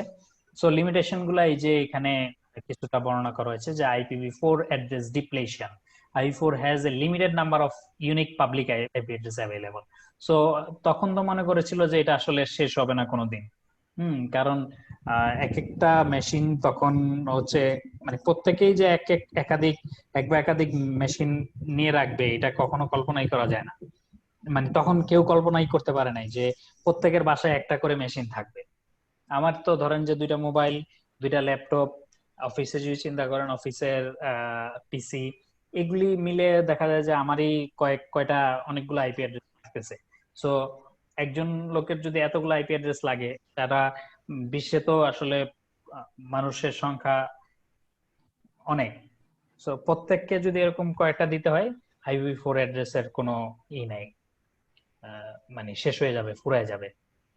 ওকে, সো এরপরে হচ্ছে lack of end-to-end connectivity. NAT protocol is a technology commonly implemented within IPv4. NAT provides a way for multiple devices to share a single public IP address. Okay, however, because the public IP address is shared, the IPv4 address of an internal network host is hidden. This can be problematic for technologies that requires end-to-end connectivity. So আপনার end-to-end connectivity অনেক ইয়েতেই, অনেক টেকনোলজিতেই দরকার হয়। ঠিক আছে, আপনার কি বলে, আপনি যে আপনার কোনো অ্যালায়েন্স না, অর্থাৎ কেউ আপনার হয়ে যে কি বলে নেটওয়ার্কের কাছে বা বাইরের জগতে অ্যাপেয়ার করতেছে না, এটা এনশিওর কিন্তু এখানে পুরোপুরি হচ্ছে না। ঠিক আছে, সো end-to-end কানেক্টিভিটি, end-to-end মানে আপনার সাথে ডাইরেক্ট তার কমিউনিকেশন হবে, এখানে মাঝখানে কিন্তু এই নেট বা এই ধরনের প্রোটোকল গুলা মানে অন্য আরেকটা অ্যাড্রেস দিয়ে বা অন্যভাবে আপনার সাথে কমিউনিকেট করতেছে। সো অনেক সময় আপনি আর আমি একই নেটওয়ার্কে আছি, হয়তো আপনি আর আমি একই পাবলিক আইপি অ্যাড্রেস ইউজ করতেছি। অনেক ইয়েরা আছে, ধরেন যে ড্রপবক্সের কথা যদি চিন্তা করেন, তারা এই জিনিসগুলো হ্যান্ডেল করে, কিন্তু আমি বলতেছি যে এরকম কোম্পানিও থাকতে পারে যে সমস্ত কোম্পানি এত সফিস্টিকেটেড টেকনোলজি নিয়ে কাজ করে না বা এই জিনিসগুলো হ্যান্ডেল করে না। ধরেন ড্রপবক্সের কথা যেটা বলতেছিলাম সেটা হচ্ছে যে তারা যদি কেউ আপনার রেফারেলে, অর্থাৎ আপনি কাউকে রেফার করে দিলে সে যে একটা অ্যাকাউন্ট খুললো, সে অ্যাকাউন্ট খুলে এই ড্রপবক্স ইনস্টল করলো এবং ইনস্টল করে কি করলো, সে তার অ্যাকাউন্টটা এখানে অ্যাক্টিভেট করলো, তাইলে আপনাকে ওরা একটা বোনাস দিবে, ধরেন 250 MB বা সামথিং লাইক দ্যাট, এরকম একটা বোনাস স্টোরেজ আপনাকে ওরা দিবে। তবে এটার একটা লিমিট আছে, ধরেন 16 GB বা এরকম একটা স্টেজ পর্যন্ত দেয়, এরপরে আর দেয় না। সো এখন ওরা কিভাবে এনশিওর করবে যে আপনি নিজেই বারবার বিভিন্ন ইমেল অ্যাড্রেস দিয়ে খুলে তারপরে আপনি নিজেই সেটা করতেছেন না? এটা এনশিওর করতে হইলে কিভাবে এনশিওর করবে? বা এই যে মানুষ কেউ যে এরকম 2 নাম্বারই করতেছে না, এটা কিভাবে ওরা ধরবে? তো অনেক সময় একটা সহজ ওয়ে হচ্ছে যে সেম আইপি অ্যাড্রেস থেকে আসতেছে কিনা। সো এরকম যদি হয়, আপনি আপনার নেটওয়ার্কের মধ্যে আরেকজনকে বললেন, সেও এটা ডাউনলোড করলো, ই করলো, কিন্তু ড্রপবক্স দেখবে একটা সেম পাবলিক আইপি অ্যাড্রেস থেকেই এটা ডাউনলোড হয়েছে এবং সেম পাবলিক আইপি অ্যাড্রেসেই এই কমিউনিকেশনটা হচ্ছে, সেম পাবলিক আইপি অ্যাড্রেসের ইয়েতেই কাজটা হচ্ছে। সো সে ধরে নিতেই পারে যে এটা আসলে একই ব্যক্তি, কিন্তু আসলে সেটা ধরে নিলে তো ভুল হবে।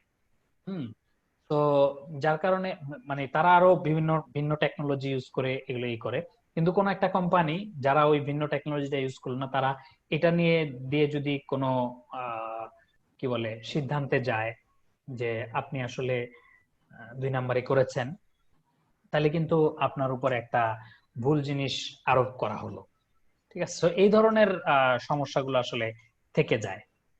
Okay, increased network complexity. While NET has extended the lifespan of IPv4 was only meant as a transition mechanism to IPv6, NET in its various implementation creates additional complexity in the network, creating latency and making troubleshooting and more difficult. So NET apply করার জন্য আসলে এটা একটা আলাদা overhead. প্রতিবার আপনার এই প্যাকেটটা ওখানে খুলে তারপরে নতুন একটা আইপি অ্যাড্রেস এগুলা আইপি প্যাকেট অ্যাড করে তারপরে এটা পাঠাতে হচ্ছে। এটার মধ্যে আসলে এটা একটা এডিশনাল কি বলে কমপ্লেক্স জিনিস আপনার এটার মধ্যে অ্যাড করতেছে বা এডিশনাল ওভারহেড অ্যাড করতেছে। এবং কোন সময় নেট টেকনোলজির মধ্যে যদি কোনো একটা ঝামেলা হয়, সেটা ট্রাবল শুটিং করা একটু ডিফিকাল্ট। সো এই 3টা কারণে মেইনলি 3 মেজর ইস্যুর কারণে আমরা IPv6 এ যাচ্ছি। IPv6 এ এই ধরনের নেটও ইউজ হচ্ছে না, তো এই ধরনের ওভারহেডও আসতেছে না, ডাইরেক্টলি আপনি এন্ড টু এন্ড কানেক্টিভিটি করতে পারতেছেন এবং এখানে লটস অফ প্রতিটা বালুকণাকে যদি একটা করে IPv6 অ্যাড্রেস দেন তাও শেষ হবে না। ঠিক আছে, সো এই তো 3টাই এখানে বলে দিচ্ছে ওরা। Increased address space, so no IPv4 address depletion, অর্থাৎ নো আইপি ডিপ্লেশন আর কি। So improved packet handling, lack of end to end কানেক্টিভিটির এগেইনস্টে আসতেছে, eliminates the need of NAT. ঠিক আছে, সো এই 3টা ইয়েতে ইমপ্রুভমেন্ট আছে আর কি। সো IPv4 ছিল 32 বিট, যেটা অ্যাপ্রক্সিমেটলি কত ছিল,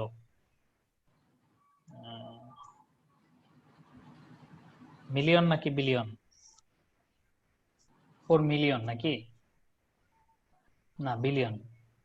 1 মিলিয়ন তো হচ্ছে 10 to the power 6, so 4 billion, রাফলি 4 বিলিয়ন ইউনিক অ্যাড্রেস এটাই করতো। আর IPv6 কত?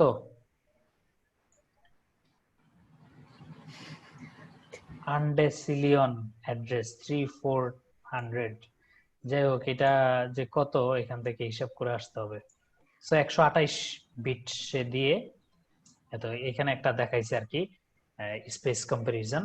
সো 1 বিলিয়ন, ঠিক আছে, এটা 1 বিলিয়ন হচ্ছে IPv4 10 to the power 9টা, আর এটা হলো 10 to the power 36। Okay, so এতগুলি। আচ্ছা, so IPv4 packet headers in the IPv6 packet headers.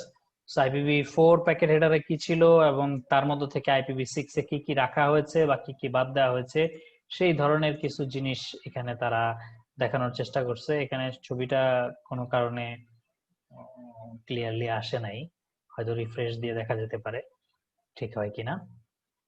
আচ্ছা, সো এখানে তারা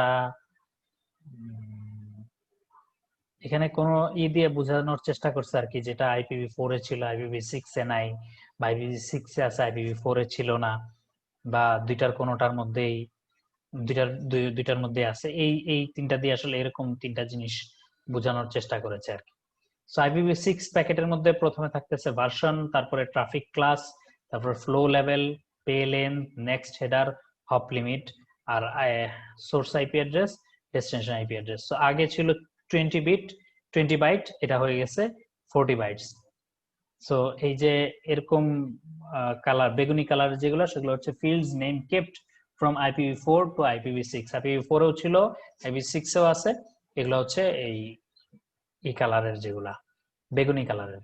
আর এই সবুজ, একটু সবুজ ধরনের colour, name and position changed in IPv6। IPv6 এ নাম এবং পজিশন গুলো একটু চেঞ্জ করা হয়েছে, আর নতুন ফিল্ড হিসাবে যেটা আসছে IPv6 এ সেটা এরকম নীল ইয়েতে দেখানো হয়েছে। আচ্ছা, এখানে আর কি ওই বাদ দেওয়া, কোন জিনিসগুলা বাদ দেওয়া হয়েছে সেই জিনিসগুলাও রাখা হয়েছে আর কি। আচ্ছা, এখানে কোনটা কি বোঝায়, এই জিনিসগুলা কি এখানে একটু বলছে আর কি। হ্যাঁ, IPv6 এর ফিল্ডের মধ্যে কি কি আছে, ভার্সন তো জানেনই। IPv6 এর জন্য থাকবে হচ্ছে 0110, অর্থাৎ 6 আর কি, সোজা কথা 6 এর বাইনারি রিপ্রেজেন্টেশন। তারপর traffic class, this 8-bit fields is equivalent to the IPv4 differentiate service DS field, অর্থাৎ প্রায়োরিটি, ট্রাফিক ক্লাসটা দিয়ে প্রায়োরিটি তারা করে। Flow level, this 20-bit field suggests that all packets with the same flow level receive the same type of handling routers. So flow level নামক একটা অতিরিক্ত তারা এখানে অ্যাড করেছে, যেটা সব প্যাকেটকে সাজেস্ট করে সেম ফ্লো লেভেল যাদের, সেম ভাবে এদেরকে রাউটার হ্যান্ডেল করবে। এই জিনিসটা জাস্ট রাউটারের উপর একটু ওভারহেড কমানোর জন্য এই জিনিসটা করা হয়েছে আর কি, ফ্লো লেভেলটা ইন্ট্রোডিউস করা হয়েছে। সো রাউটার যাতে সেম ফ্লো লেভেল সেম দেখলে তাদেরকে সেম ভাবে হ্যান্ডেল করে আর কি। আচ্ছা, এরপর আছে পেলোড, যেটা একটা 16-bit field indicates the length of the data portion or payload of the data, অর্থাৎ ডাটা পোর্শন, মেইন ডেটা পোর্শনের অংশ কতটুকু সেটা। this does not include the length of the IPv6 header which is fixed 40 byte, অর্থাৎ এই পেলোডের মধ্যে কখনোই হেডারের fix যে 40 byte আছে এটা ইনক্লুড না, এটা বাদে বাকি এরপরে যে ডেটা আছে সেটাকে বলা হচ্ছে payload length. Okay, next header. So this 8-bit field is equivalent to IPv4 protocol field. It indicates the data payload type that the packet is carrying, enabling.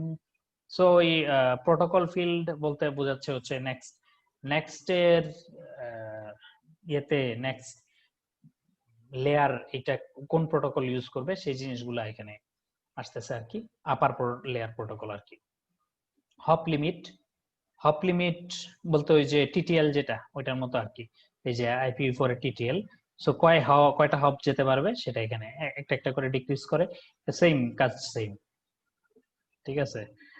আচ্ছা,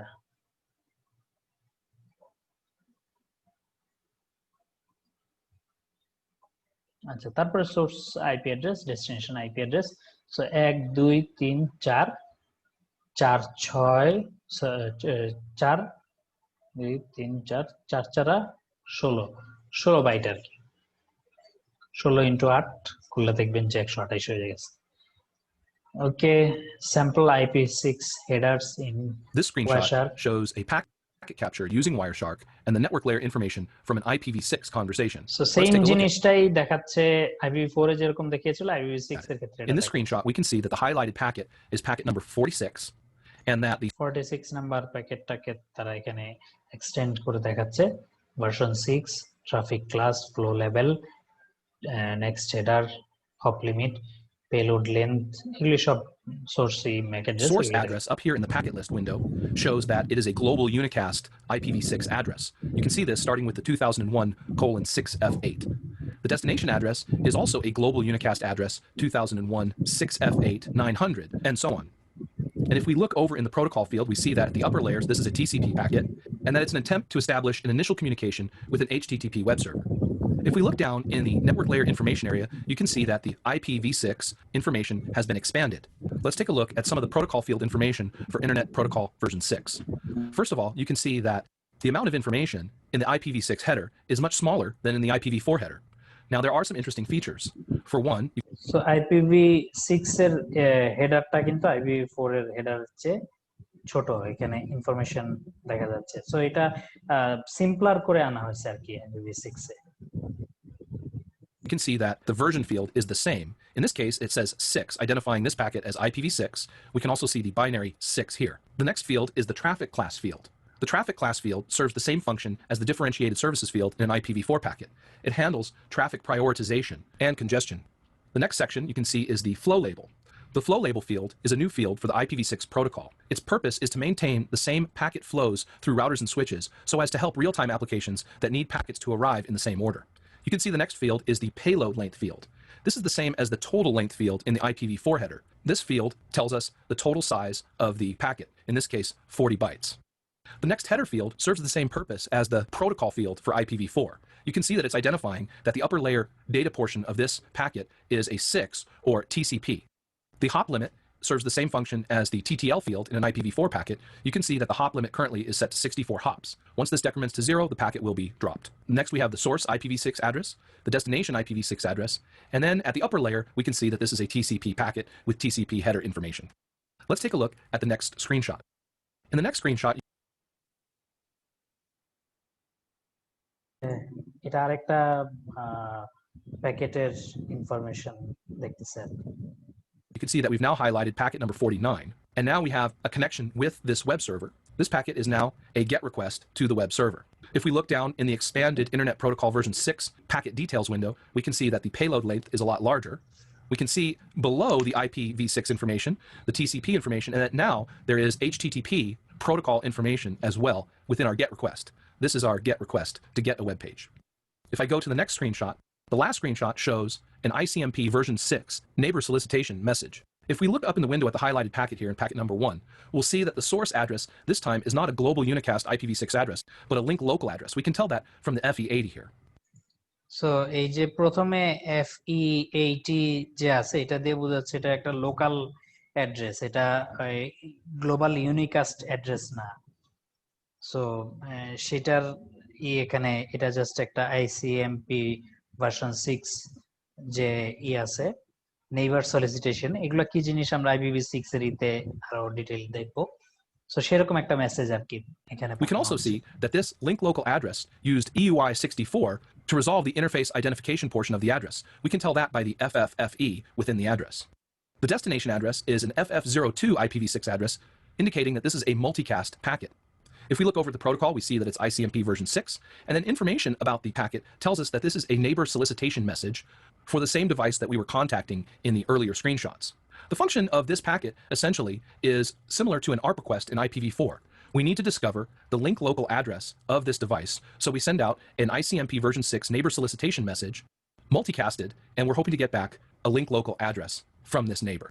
If we look down in the expanded details window, we can see the version is 6, traffic class flow label, payload length, which is the entire length of the packet, the next header field, which is like the protocol field in IPv4, indicating at 58 that this is an ICMP version 6 message in the data portion of the packet. The hop limit, 254.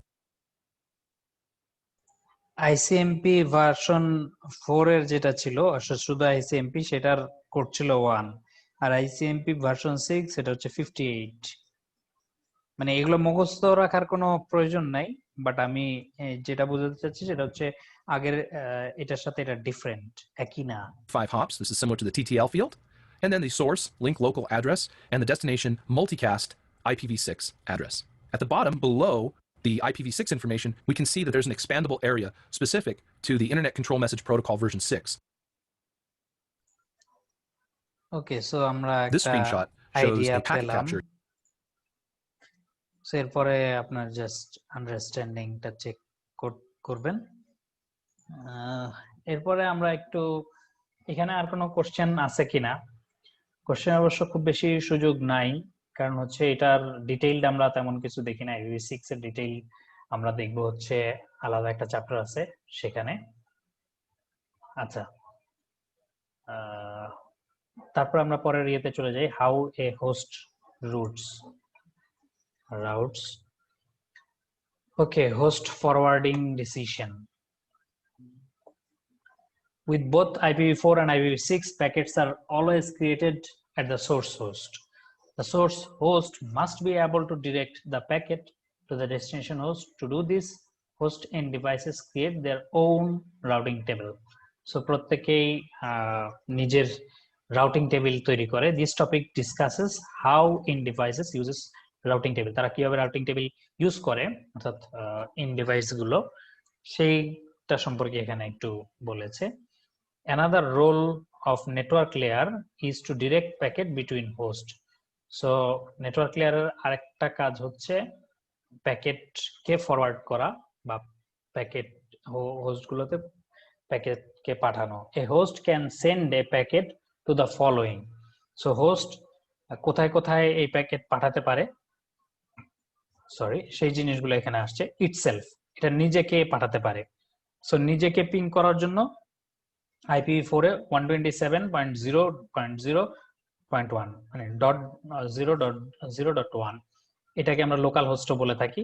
So এটা হচ্ছে নিজেকে ping করার জন্য IPv4 এর address. IPv6 এটা হচ্ছে সবগুলো 0, লাস্টে just 1, which is referred to as the loopback interface. Loopback interface ও বলা হয় এটাকে। Pinging to the loopback interface test the TCP/IP protocol stack on the host. অর্থাৎ জাস্ট টেস্ট করার জন্য, TCP/IP প্রোটোকল স্ট্যাক টেস্ট করার জন্য এই লুপব্যাক অ্যাড্রেসটা আমরা ইউজ করে থাকি। Local host, this is a destination host that is on the same network. একই নেটওয়ার্কে যদি সোর্স এবং ডেস্টিনেশন থাকে তখন এটা করে। আর রিমোট হচ্ছে বাইরের অন্য কোনো নেটওয়ার্কে আছে, ঠিক আছে, সেই নেটওয়ার্কে ফরওয়ার্ড করা। সো এই তিনটা হয়ে থাকে। সো এখানে আরো সুন্দরভাবে ইলাস্ট্রেট করেছে। বাইরের কোনো একটা রিমোট হোস্ট এইটাকে যদি অ্যাক্সেস করতে যায় বা এইটাকে ফরওয়ার্ড করতে যায়, এটা হচ্ছে লোকাল হোস্ট। আর নিজেকে যদি করতো তাহলে এটা হলো itself. সো এখানে whether a packet is destined for a local host or remain destined by the source end device determined by the source end device. The source end device determines whether the destination IP address is on the same network that the source device itself is on. The method of determination varies by IP version. IP version এর মাধ্যমে এটা vary করে যে এটা কি same নেটওয়ার্কে আছে নাকি অন্য নেটওয়ার্কে আছে। So IPv4 এ কিভাবে করে, the source device uses its own subnet mask along with its own IP address and the destination IPv4 address to make this determination. So আমাদের যদি সাবনেট মাস্ক থাকে তাইলে আমরা ওই নেটওয়ার্ক সোর্স এবং ডেস্টিনেশনের উপরে যদি এই মাস্ক অ্যাপ্লাই করে যদি সেম অ্যাড্রেস পাই তার মানে এটা সেম নেটওয়ার্কে আছে, আর যদি ভিন্ন পাই তাহলে ভিন্ন নেটওয়ার্কে আছে। এটা আমরা সহজে IPv4 থেকে ডিটারমাইন করতে পারি। The local router advertises the local network addresses prefix to all devices on the network.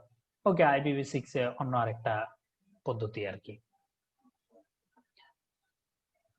ওকে, এখানে আরো বিভিন্ন করা আছে। ডিফল্ট গেটওয়ে সম্পর্কে আমরা আগেও কিছুটা জেনেছি। On a network, a default gateway is usually a router with these features. It has a local IP address in the same address range as other hosts on the local network.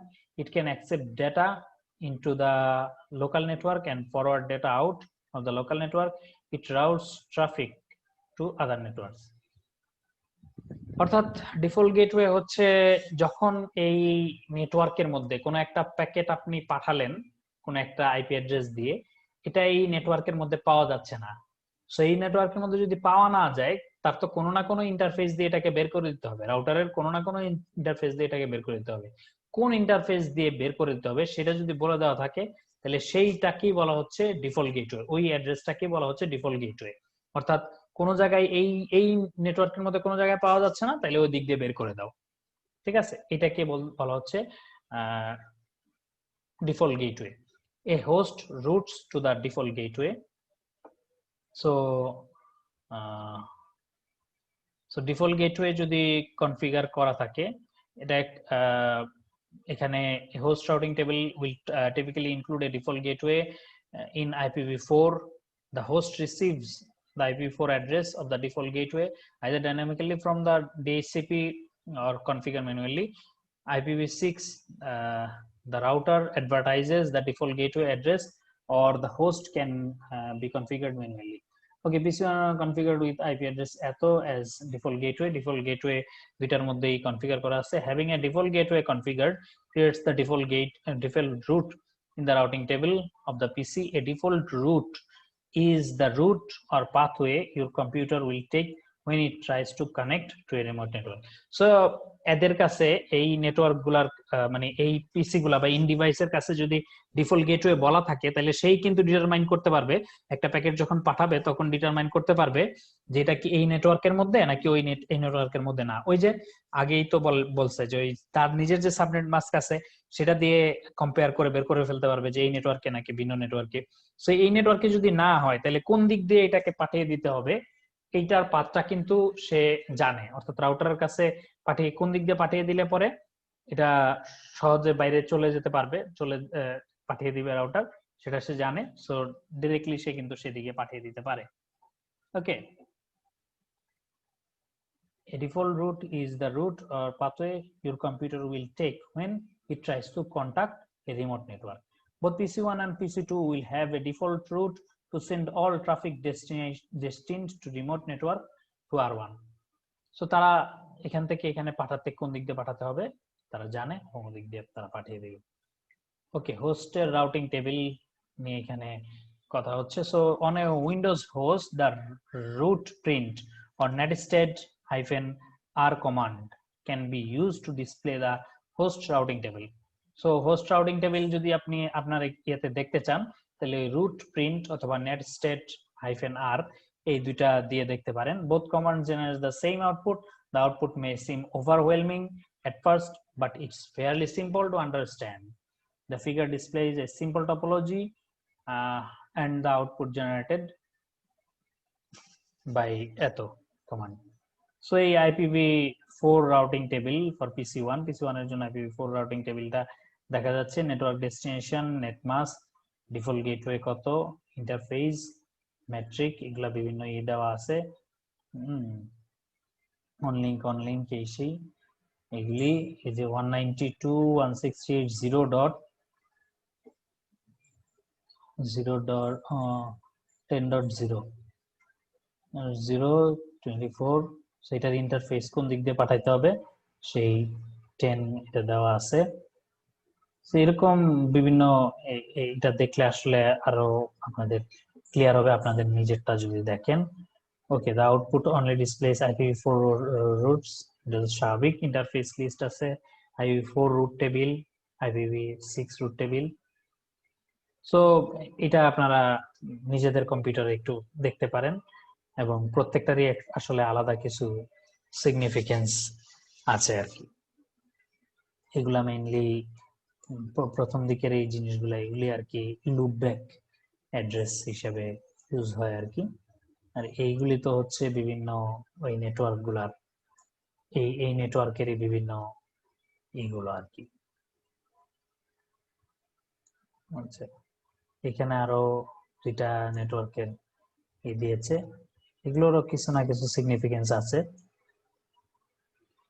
ওকে, এটা loopback এবং ইয়ের আরেকটা যে network, এগুলোর কিছু information. So এখানে কিছু complicated ব্যাপারও আছে আর কি।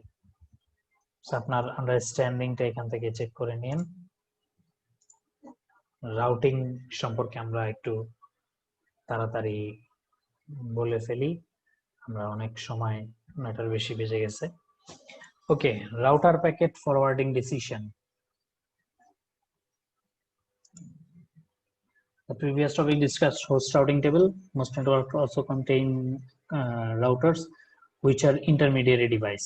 So intermediary device গুলো সম্পর্কে এখানে বলবে আর কি, রাউটার বা ইন্টারমিডিয়ারি ডিভাইস গুলো যে রাউটিং টেবিল মেইনটেইন করে সেটা কিভাবে মেইনটেইন করে বা কিভাবে ফরওয়ার্ডিং ডিসিশন নেয় এটা। What happens when a packet arrives on a router interface? Router ইন্টারফেসে একটা প্যাকেট আসলো তখন কি হবে, ঠিক আছে, এই জিনিসগুলো এখানে বলতেছে আর কি। প্যাকেট এখানে দেখাচ্ছে আর কি এই G0/0/0 এখানে একটা প্যাকেট আসলো, arrives on the gigabit ethernet router R1 এর। আচ্ছা, R1 de-encapsulates the layer 2 ethernet header and trailer. Router R1 examines the destination IPv4 address of the packet and searches for the best match in its IPv4 routing table. So এটা যদি তার IPv4 routing table হয় তাহলে সে এই যে 10.1.1.10 এই IP অ্যাড্রেসটা হচ্ছে ডেস্টিনেশন আইপি অ্যাড্রেস। এই জিনিসটা যখন আসলো সে এটা এক্সামিন করে তার রাউটিং টেবিলে দেখলো এবং দেখলো যে ভায়া R2 এটা পাঠিয়ে দিতে হবে। সো R2 কোন দিক দিয়ে যেতে হবে সেটা তার জানা আছে, সেই দিকে সে পাঠিয়ে দেবে। আচ্ছা, router R1 encapsulates the packets into the new Ethernet header and trailer and forwards the packet to the next hop router R2. So এই R2 যেহেতু কি সে নতুন এটাকে ডিক্যাপসুলেট যে করেছিল সেটাকে আবার এনক্যাপসুলেট করলো নতুন দিয়ে, তারপরে পাঠিয়ে দিল নতুন ইনফরমেশন দিয়ে। ওকে, এইভাবে করে করে আসলে এই ডেস্টিনেশনের কাছে পৌঁছে যাবে আর কি। সো এটা জাস্ট আমরা যেহেতু এখন রাউটারের ফরওয়ার্ডিং ডিসিশন নিয়ে কথা বলতেছি, সো সেটাই আমরা এই রাউটার কিভাবে ফরওয়ার্ড করবে সেটা আমরা বললাম আর কি। Okay, IP router routing table. So IP router routing table. The routing table of the router contains network route entries listing all the possible known network destination. So say automatically কিছু আছে এখানে, তার যে রাউটিং টেবিলটা আছে, একটা রাউটারের যে routing table থাকে সে অটোমেটিক্যালি কিছু জিনিস গ্যাদার করে ফেলে। আবার কিছু জিনিস আছে তাকে বলে দিতে হয়, কোনো প্রোটোকলের মাধ্যমে সে লার্ন করে। আবার কিছু জিনিস আছে স্ট্যাটিক্যালি তাকে শিখিয়ে দিতে হয় যে তুমি এই দিক থেকে এদিকে যাও বা এই দিক থেকে এখানে যাও, এই রকম কিছু ব্যাপার আছে আর কি। সো আমরা দেখি একটা হচ্ছে ডিরেক্টলি কানেক্টেড নেটওয়ার্কস, অর্থাৎ যেগুলা এই নেটওয়ার্কের আশেপাশে যে নেটওয়ার্কগুলো ডাইরেক্টলি এই নেটওয়ার্কের সাথে কানেক্টেড সেগুলো সে অটোমেটিক্যালি লার্ন করে। This networks routes entries are active router interfaces. Routers add a directly connected route when an interface is configured with an IP address and is activated. Each router interface is connected to a different network segment. In the figure, the directly connected networks are networks in the R1 IPv4 routing table would be 192.168.10.0/24. অর্থাৎ এই পাশের নেটওয়ার্কটা এবং এই পাশের নেটওয়ার্কটা এই 192.168.10/24 এবং 209.165.200.224/30 এই যে দুইটা নেটওয়ার্ক আছে, এই দুইটা নেটওয়ার্ক হচ্ছে তার সাথে ডিরেক্টলি কানেক্টেড। এই দুইটাকে সে অটোমেটিক্যালি পেয়ে যাবে। R1 has two directly connected network, এইটা এবং এইটা, ঠিক আছে। বাকি রিমোট নেটওয়ার্ক, ধরেন যে এই পাশের যে নেটওয়ার্কটা আছে R1 এর সাথে R2 কানেক্টেড, R2 এর সাথে এটা কানেক্টেড, এটা জানার এই যে রিমোট নেটওয়ার্কটা আছে এটা অটোমেটিক্যালি সে জানতে পারবে না, ঠিক আছে। এইটা অটোমেটিক্যালি জানার কোনো ওয়ে তার কাছে নাই। আইদার আমি স্ট্যাটিক্যালি বলে দিব যে এই যে নেটওয়ার্কটা 10.1.1.0/24 এই নেটওয়ার্কের অ্যাড্রেস তোমার কাছে যদি আসে তাহলে তুমি R2 এর কাছে পাঠিয়ে দাও, এই ইন্টারফেস দিয়ে পাঠিয়ে দাও, ঠিক আছে। এটা আমি আলাদাভাবে বলে দিতে পারবো, অথবা কোনো রাউটিং প্রোটোকল সে OSPF হোক বা RIP হোক বা এই ধরনের কোনো একটা রাউটিং প্রোটোকল দিয়ে বলে দিতে হবে। Okay, these networks routes entries are connected to other networks. Routers learn about remote networks either by being explicitly configured by an administrator or by exchanging route information using a dynamic routing protocol. যেটা বললাম explicitly configure করে দিতে হবে অথবা dynamic routing protocol দিয়ে এটা learn করবে। In the figure, the remote network in R1 IPv4 routing table would be 10.1.1.0/24. So এই নেটওয়ার্কটা সে লার্ন করবে। Okay, default route like a host, most routers also includes a default root entry. So রাউটারের ক্ষেত্রে মানে এমনি হোস্টের ক্ষেত্রে default gateway যে জিনিস, রাউটারের ক্ষেত্রে ডিফল্ট রুট একই জিনিস, অর্থাৎ সে তার লার্ন করা যে সমস্ত নেটওয়ার্ক গুলা আছে সেই নেটওয়ার্ক গুলার মধ্যে এই অ্যাড্রেসটা নাই বা এটা পাচ্ছে না সে, তাইলে সে কোন দিক দিয়ে পাঠায় দিবে সেরকম একটা জিনিস চাইলে আমরা বলে দিতে পারি, সেটাকে আমরা বলতেছি default route. The default route is used where there is no better or longer match in the IP routing table. In the figure, the R1 IPv4 routing table would most likely include a default route to forward all packets to R2. So আমরা R1 থেকে একটা default root দিয়ে দিতে পারি R2 তে, যদি তার including কোনো তার সাথে সে যেগুলা মানে যে নেটওয়ার্ক গুলা চিনে সেগুলোর মধ্যে না পাওয়া যায় তাহলে এদিক দিয়ে পাঠিয়ে দিতে পারে। সো R2 দেখলো যে এদিকে আছে কিনা, না থাকলে সে হয়তো ডিসকার্ড করে দিল বা something like that. Okay, a router can learn about remote networks in one of the two ways. So একটা হচ্ছে ম্যানুয়ালি তাকে বলে দিতে হবে যে এটা ওখানে আছে, এগুলাকে বলা হয় স্ট্যাটিক রুটস। আর ডাইনামিক্যালি যদি তাকে লার্ন করতে হয় তাহলে কোনো একটা রাউটিং প্রোটোকল থেকে। সো স্ট্যাটিক রুট কনফিগার করার জন্য ধরেন যে এই রাউটারকে চিনাই দিব যে এই নেটওয়ার্কের কোন একটা আইপি অ্যাড্রেস তুমি যদি পাও তাহলে এই R2 এই দিক দিয়ে তুমি পাঠিয়ে দাও, এই ইন্টারফেস দিয়ে পাঠিয়ে দাও, তাইলে আমার এইভাবে কমান্ডটা দিতে হবে আইপি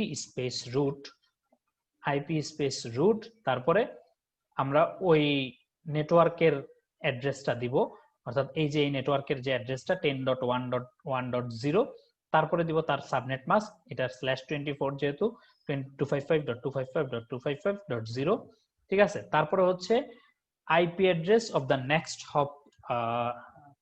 হপ রাউটার, অর্থাৎ নেক্সট রাউটারটার আইপি অ্যাড্রেস দিব রাউটারের ওই ইন্টারফেসে, এখান থেকে যে ইন্টারফেস দিয়ে যাচ্ছে সেই ইন্টারফেসের আইপি অ্যাড্রেস দিব। অথবা আরেকটা জিনিস করা যায়, সেটা হচ্ছে এখানে কে আছে কিনা, সেটা হচ্ছে আমার এখানে কোন ইন্টারফেস দিয়ে বের হচ্ছে সেই ইন্টারফেসটা বলে দাও। আচ্ছা, এখানে তাহলে এটা ডিফল্ট গেটওয়ে দিলে হবে না স্যার এই জায়গায়? এখানে ডিফল্ট গেটওয়ে দিলে এই সিম্পল নেটওয়ার্ক যেহেতু এটার ক্ষেত্রে হয়তো হচ্ছে, কিন্তু কি বলে এটার নাম, যদি নেটওয়ার্ক আরো এক্সপ্যান্ড করে তখন ডিফল্ট গেটওয়ে দিয়ে দিলে কিন্তু সমস্যা। এটার সাথে ধরেন আরো কয়েকটা রাউটার এইদিকে যদি আরেকটা রাউটার চলে যাবে নেটওয়ার্ক, মানে তখন কিন্তু একটু ঝামেলা হয়ে যাবে, ঠিক আছে। সো এই জন্য এটাকে আমরা একদম স্পেসিফিক্যালি চিনাই দিতে চাচ্ছি যে তুমি এই দিকেই পাঠাও। ওকে, সো এখানে এই রিমোট নেটওয়ার্কের ইনফরমেশন গুলা দিলাম, ইনফরমেশন বলতে তার নেটওয়ার্ক অ্যাড্রেস এবং সাবনেট মাস্ক, এই দুইটা দিলাম। এরপরে দিলাম হচ্ছে তার এন্ডে, এই যে তার সাথে তো আমার কোন একটা নেটওয়ার্কের থ্রুতেই তো আমি কানেক্টেড, সো ওই নেটওয়ার্কে তার যে ইন্টারফেস দিয়ে আমাকে এন্টার করতে হবে সেই ইন্টারফেসের IP address of the next hop router. Next hop, এটার থেকে এখানে যেতে গেলে এর পরে যে রাউটারটা যেতে হচ্ছে সেই রাউটারের যেখান দিয়ে এটা ইন করতেছে সেই ইন্টারফেসের আইপি অ্যাড্রেসটা দিতে হচ্ছে। এটা একটা উপায়। আরেকটা উপায় হচ্ছে আমি চাইলে এই যে ইন্টারফেস দিয়ে বের হচ্ছে সেই ইন্টারফেসের নাম্বারটা দিতে পারি, অর্থাৎ G0/0/1 এটাও দিতে পারতাম। এভাবে হচ্ছে কনফিগার করে আর কি, ম্যানুয়ালি কনফিগার করা যায়। ওকে, সো স্ট্যাটিক রুটের এখানে একটা প্রবলেম মনে হয় দেখাচ্ছে। If the route from R1 via R2 is no longer available, a new static route by R3 would be needed to configure. A static route does not automatically adjust topology. So এখানে যদি কোনো একটা এই লিংকটা যদি কাটা পড়ে, আপনি যদি অন্য আরেকটা রাউটার লাগিয়ে এটার সাথে কমিউনিকেশন করান, তাহলে সেই ক্ষেত্রে আপনাকে আলাদাভাবে চিনিয়ে দিতে হবে। সে ডিরেক্টলি চিনতে পারবে না যে এই দিক দিয়ে এটাকে পাঠাতে হবে। এই লিংকটা যদি কাটা পড়ে তাহলে এই স্ট্যাটিক রুটটা চেঞ্জ করতে হবে। সো সারা দুনিয়ার মধ্যে কত এই ধরনের লিংক ব্রোকেন হচ্ছে আর হচ্ছে, এগুলা যদি আমার স্ট্যাটিক্যালি প্রতিটা ওকে চিনে দিতে হয় তাহলে আসলে life hell. Static routing has the following characteristics. A static route must be configured manually. The administrator need to reconfigure a static route if there is a change in the topology and the static route is no longer viable. The static route is appropriate for a small network, and when there are few or no redundant links, the static route is commonly used with a dynamic routing protocol for configuring a default route. আচ্ছা, so এখানে কিছু কথা বলেছে। এক number হচ্ছে যে static root গুলো তো ম্যানুয়ালি কনফিগার করতে হয়, এটা তো প্রথম কথা আমরা জানি। আর স্ট্যাটিক রুট যদি কখনো ডাউন হয়ে যায়, এই টপোলজির মধ্যে কোনো চেঞ্জ আসে, তাহলে অবশ্যই স্ট্যাটিক রুটটা আবার রিকনফিগার করে নতুন যেই রুটটা তৈরি হয়েছে সেই রুটটা তাকে চিনিয়ে দিতে হবে, অটোমেটিক্যালি কোনো কিছু হবে না।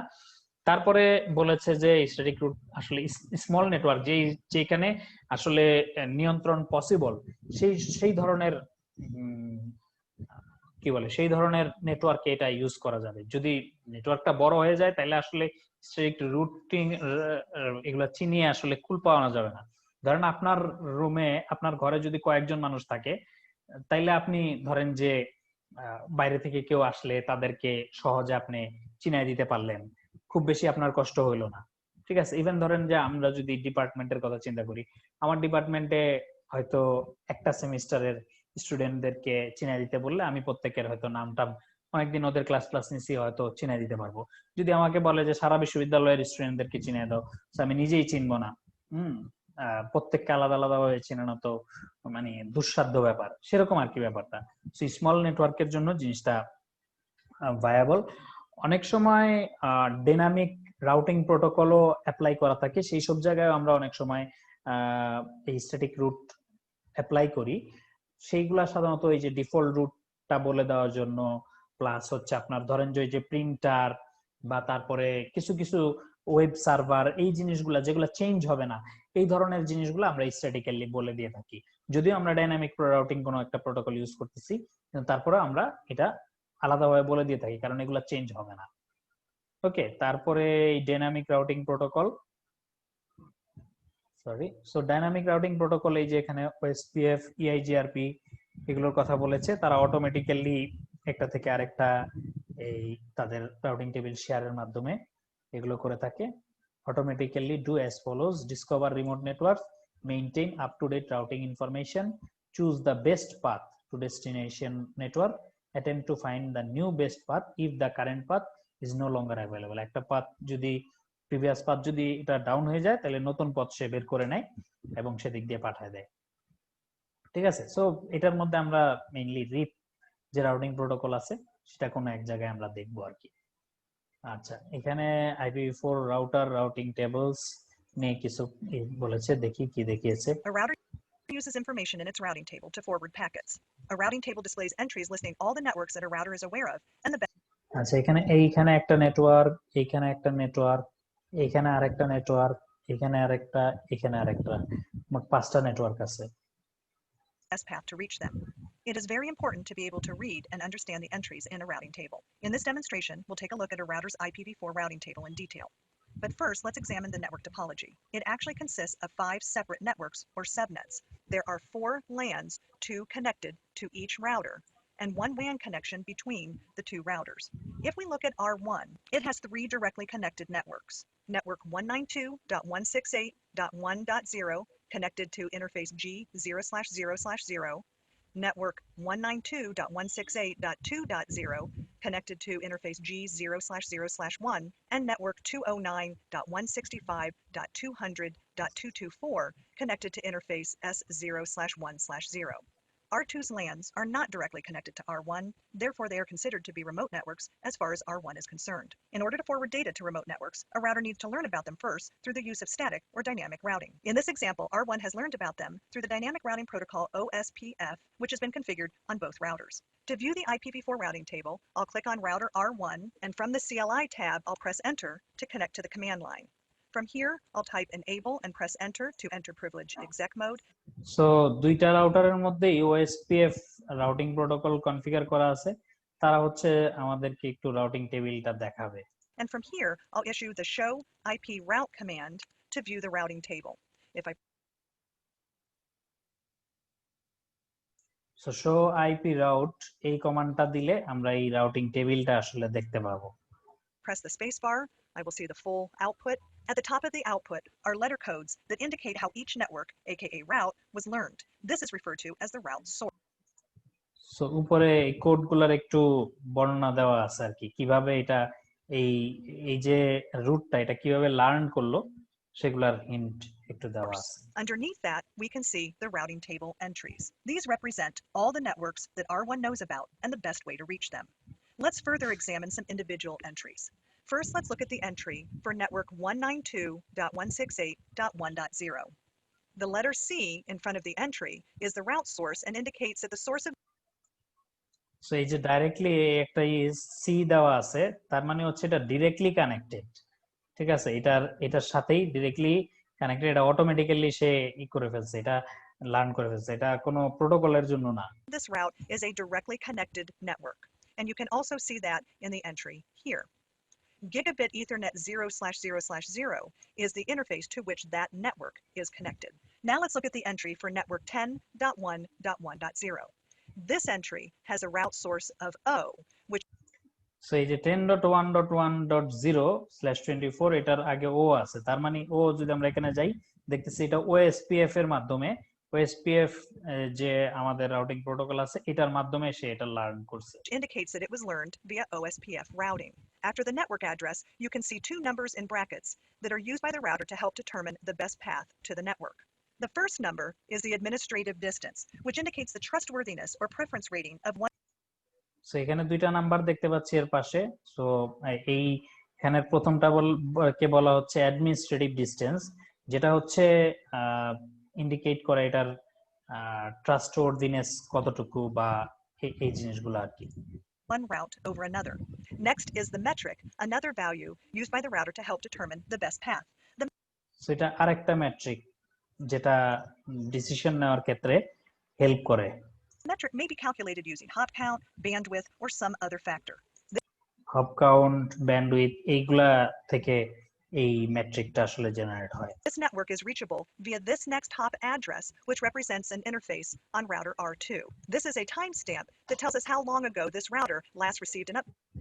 সো এখানে যেতে হলে এই যে নেটওয়ার্কটা, এই নেটওয়ার্কের মাধ্যমে যেতে হবে এবং এটা কতক্ষণ আগে লার্ন করা হয়েছে সেই টাইমটা এখানে আছে। On this route. And serial 0/1/0 is the exit interface on R1 through which to send the packets. For the purposes of this demonstration, you can ignore any entries that do not list a route source at the beginning. These are basically headings.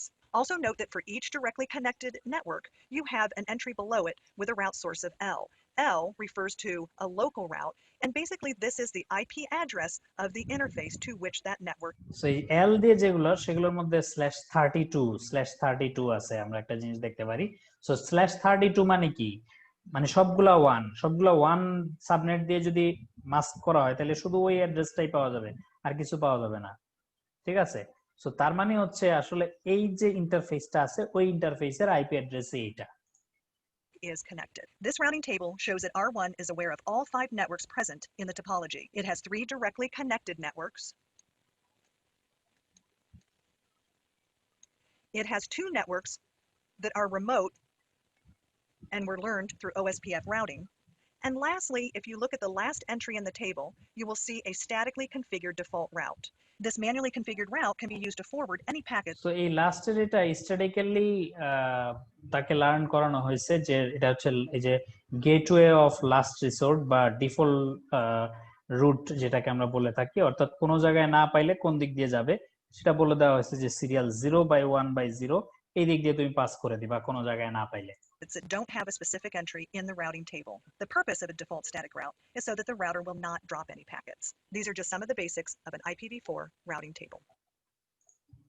So আমরা মোটামুটি একটা short দেখতে পারলাম, introduction to IPv4 routing table.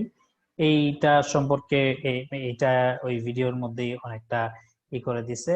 আরো এখানে detail যদি দেখতে চান তাহলে দেখতে পারেন শো আইপি রুট দিয়ে। সো এরপরে জাস্ট টেস্টিং এবং মডিউল কুইজ প্র্যাকটিস এগুলো। সো আমরা 8 নাম্বার যে চ্যাপ্টার আছে আমাদের, এই 8 নাম্বার চ্যাপ্টার শেষ করলাম। আপনাদের কি কোনো কোশ্চেন আছে কিনা? থাকলে করে ফেলতে পারেন।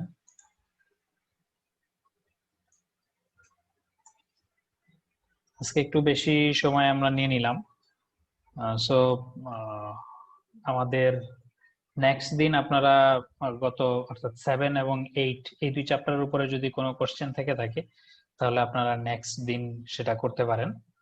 আর এরপর আমরা আগামী দিন চেষ্টা করব চ্যাপ্টার 9 এবং 10 করার জন্য।